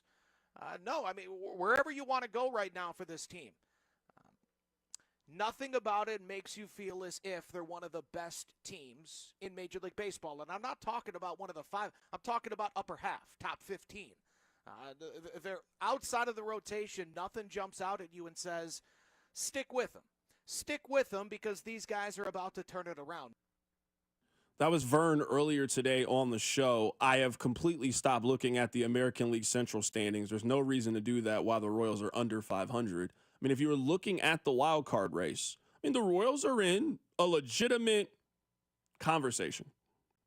Tampa Bay, who the Royals play today, they lead the American League wild card. They're 2.5 games up. They're 43-35. Toronto is the second seed. Seattle is the 3 seed. And the Royals play a week of games against those two teams over the next week and a half. So a really, really important stretch. If the Royals go 5-2 against the Rays and the Mariners, they are right back in it if they have a really, really good week. You think about Cleveland, who's a little bit ahead of the Royals, Boston, who's a little bit ahead of the Royals. The Royals are tied with the Angels. The Angels have 38 wins, so do the Royals, same number of losses. The Royals have a negative run differential. The Angels have a negative run differential. They are about the same team. So at some point, you just have to stop treading water and you have to show that you can swim. And I'm just not really sure if the Royals have shown that, but there's still time. We are at that fork in the road. This is a very, very important stretch from the Royals, and let's see what they do. Another very important stretch from the Royals is it feels like we are winding down this stadium conversation. The Star Bonds initiative, that expires coming up on June 30th. It is June 24th. So in theory, we are coming towards the end. Here is the latest from Fox 4, and more representatives of the city are coming out and saying that the Royals, they're not going to need a vote to get the necessary funding that they would need to build a stadium in downtown Kansas City. Here's Fox 4. Councilman O'Neill believes the city can redirect a lot of taxes like the state is doing, plus the Port Authority, which he's the vice chair of, can issue bonds. We believe that we can do that without any problems, to be honest. Councilwoman Andrea Boo, who also chairs the Economic Development Corporation of Kansas City Board, says she believes the June 30th date of the Royals picking where they want to build was set by the state of Kansas. That's the current date the Star Bond offer expires there, but state leaders can extend it. It's not the city's decision that we have to have a proposal by June 30th. We want to be prepared, and we think that we are prepared. We have the team in place that's necessary to respond when the Royals make a determination on where they're going to go. Washington Square Park is owned by the city's Parks and Rec Department, so that board would need to approve something dealing with the stadium. When do you guys envision them considering an agenda item regarding a Royals stadium? Quickly. We need the parks to to approve moving rights over to Port or EDC to negotiate this project. And that should happen fairly soon. O'Neill says the Royals need to tell the city where they want to go, and when they do, they need entities like the EDC and the Port Authority to work together. It feels to me that the momentum is definitely shifting back toward the Missouri side. As we are entering the fourth quarter, Kansas had a pretty sizable lead, it felt like. If you were doing the gambling odds, it felt like the Chiefs were minus 400 to go over to the Legends. They were overwhelming favorites to be in Wyandotte County. The Royals have always felt a lot iffy, but it felt pretty certain that that's where the Chiefs were going to be. I think you have started to notice a tone shift in the last couple of days. We had the report yesterday that people were hearing that that the Chiefs are leaning towards renovation. We then had Bob Fesco earlier today on this station. And Fesco has probably been the most pro the Chiefs and Royals are moving to Kansas of anybody in local media. He is now hearing that the Chiefs are likely to stay in Missouri and renovate Arrowhead Stadium. The Chiefs are probably going to end up just renovating Arrowhead and staying. Slapping a dome on that bad boy? I don't think so. I don't know. Somebody talked about putting that, like LA has, one of those things. Like, that's kind of a cool idea, but I don't know what they're going to do renovation-wise, but I think ultimately that's where the Chiefs are going to end up. I think they're going to renovate. I think they're going to build maybe their complex up north of the river because they can't build their complex in Kansas if they take the state money in Missouri and renovate. And that's something I was talking to a friend of mine yesterday. He goes, why don't they just tear down Kaufman and build new Arrowhead? I'm like, that's not part of the plan. It's either renovate Arrowhead or build new in Kansas. Those are the two options. I think the Chiefs are leaning towards, renovating. That was kind of the feeling I got from talking to a lot of different people yesterday. Yeah, a lot of people have mentioned that, and I feel like we just need to keep saying this and keep saying this. There is no new stadium option for the Chiefs in Missouri. There is a new stadium option for the Royals in Missouri. There is none for the Chiefs. It is the money that was passed in that special session. It is earmarked towards a renovation of Arrowhead. There's been zero conversation of them building a new stadium in Kansas City, Missouri. So they have two choices. They have the brand new stadium in Kansas or renovating Arrowhead Stadium. Those are the only available options for the Chiefs. Now, Rob, I'm curious to get your thoughts on this as someone who lives in Kansas. And again, the momentum was definitely in Kansas's favor, I would say a month ago, and it felt like it was that way for 6 months. And honestly, it's felt like that wave of emotion, that momentum has been there basically since the vote failed in Missouri. That, hey, Kansas is getting the stadium. Hey, look, they put this package together. They have been very outspoken that they believe they are getting the teams. It seems like since everything was signed in Missouri with the new governor, it seems like that tone has really changed, and it feels like the Chiefs are going to stay in Missouri.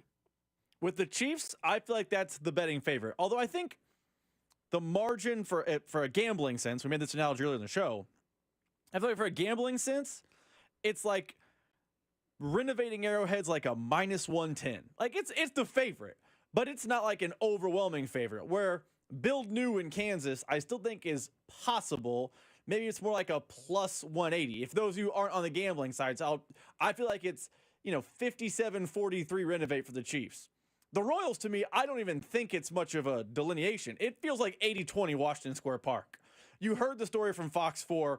We've had the mayor on the show countless times at this point. We've had John Ketz on the show. We've had Matt Evans on the show. We can name the people, and they all keep saying the same thing. The city can give the Royals a stadium without a public vote at Washington Square Park by just doing some funny money with already existing tax dollars because it's Parks and Rec land. And the Royals feel like Washington Square Park makes the most sense. When this whole conversation started, and I can pull the audio, John Sherman is talking to Andy Rodgers in Surprise, Arizona. I believe it's 2021, maybe 2022. And he said when he envisions Kauffman Stadium, he envisions downtown baseball. Well, Washington Square Park would check that box. I don't think any billionaire, him included, has a lot of interest in paying a lot of personal money to build a new stadium. Washington Square Park can check that box. I don't think he wants another public vote because there was egg on their face last time that happened. Well, lo and behold, Washington Square Park, good news. No public vote. It it feels like it is so obviously going to be Washington Square Park that it's an 80-20 massive betting favorite at this point. I think it might honestly be a little bit higher than that. And let's remove the Royals. So I think the Royals and the Chiefs, their two conversations are very, very different. And we'll play the other cut from Fesco too, where Fesco basically says what I said yesterday. To what you just said, if you believe the city, and that is clearly their side, like we've talked to enough people, we've heard enough audio. I can tell you what the Missouri side is, what the Kansas City side is. We've heard enough of these. The city of Kansas City is telling you we can come up with the money. We got to move some money around. We got to go from this department to this department, and we are in the process of doing that. But once the team shows a commitment to that, we will start the process of getting the necessary funding that they need. We already covered one big box, which is getting the money from the state. Now that we have that, we are trying to figure things out. So I'm with you. I have always thought, and I've never wavered from the belief that the Royals would be in downtown Kansas City. As you hear more and more government officials with that opinion, I do think in the end, a lot of the things that the Royals want, the city of Kansas City is going to be able to check off those boxes, and ultimately they are going to get what they want like most billion-dollar companies end up doing.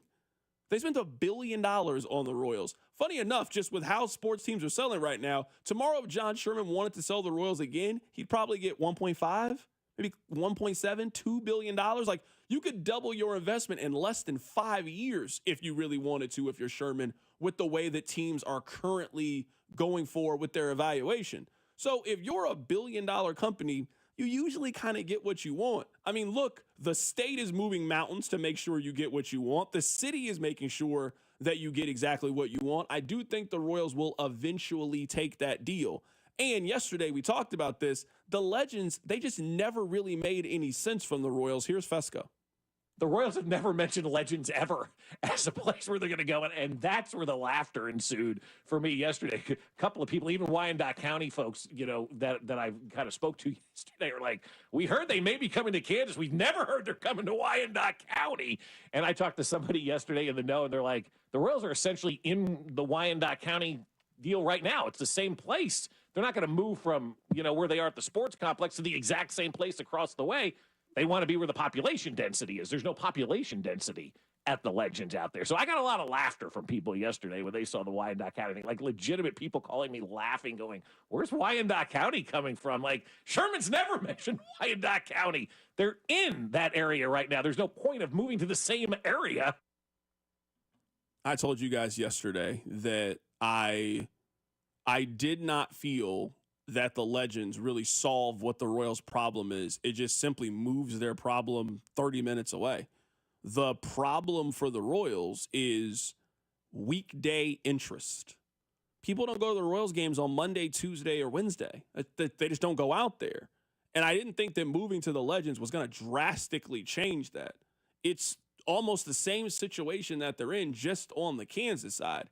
I think what the Royals want is what Fesco is talking about, population density. I think they want to go to where people live. And people live in downtown. People live over by 119th and all. People live in North Kansas City. I think that's what their goal is. I think their goal is to try to be a lot closer to the population in the metro, and we'll see if it ultimately works. It is very interesting, again, to see the tone and mood has really shifted about this. I mean, 2 weeks ago, and we can go back, we were convinced that Clark Hunt wanted a dome, and that was the number one thing. He wants to host WrestleMania. They're not getting a dome. not if they stay at Arrowhead. They're not putting a dome on that 1972 stadium. That would cost more than them probably building a new stadium to end up figuring out how to make that thing work. They're not getting a dome if they stay there. A lot of people are asking, where would they play? I mean, they play at the same stadium. They would just do the renovations little by little. I mean, the Cubs have never moved from their stadium. They basically do renovations every single offseason. The Packers, they have never moved from where they're playing. They've been doing renovations at Lambeau Field for a decade. They've been doing renovations. A lot of teams do renovations while they're playing. I think about at Missouri. Remember Missouri, they built that whole thing in the end zone. It took them time to build it, but they eventually built it. The Royals had a pretty major, massive renovation. Go back and look at Kauffman Stadium in 2000 and look at it now. It is drastically different. They just played baseball games during it. So I'm not worried about that part with the Chiefs. The Chiefs will continue to, if that's the direction that they go, they'll stay at Arrowhead. It'll be a little inconvenient for a little bit, and then they'll have a nice, shiny, newer stadium to play football in. Yeah, I mean, I get why fans worry about that, but I was kind of Missouri, K-State, Oklahoma State comes to mind because Oklahoma State went through a massive renovation with stadiums. Soldier Field, if you look back at renovations there, like we can name stadiums. They moved though. Remember the Bears moved to Illinois. They did. Well, they did both. They moved to Illinois for a year, and they also did it during. So like teams play through construction projects all the time. I get why people are, if the Chiefs stay, concerned about that. But the Chiefs are doing a construction project right now at Arrowhead, and they're not going to miss any games. That's just kind of par for the course how these things go. No, they certainly are. They are doing the renovations right now. That's why they don't have any concerts. I know you guys might be wondering, why did they get this concert? Like, they're not doing anything inside Arrowhead right now because they're trying to get things ready for the World Cup. And then next year, they'll be back to normal. I guess next year they won't have many outside activities. They're just going to have... They'll have one big outside activity. They're going to have one activity. They're going to have the World Cup next year. We will see it. All right. We had a lot of fun today. Check out the podcast page. I would highly encourage you guys to check it out. We will be back tomorrow. Keep it right here on 96.5 The Fan. The Drive with Carrington Harrison. Catch Hall of Famer Denny Matthews every Monday at 3. And gone, Bobby Witt. On your home for Royals baseball, 96.5 The Fan. Brought to you by DM Injury Law. Have you or a loved one been in a car wreck? Contact DM Injury Law today and get the money you deserve. Car wreck?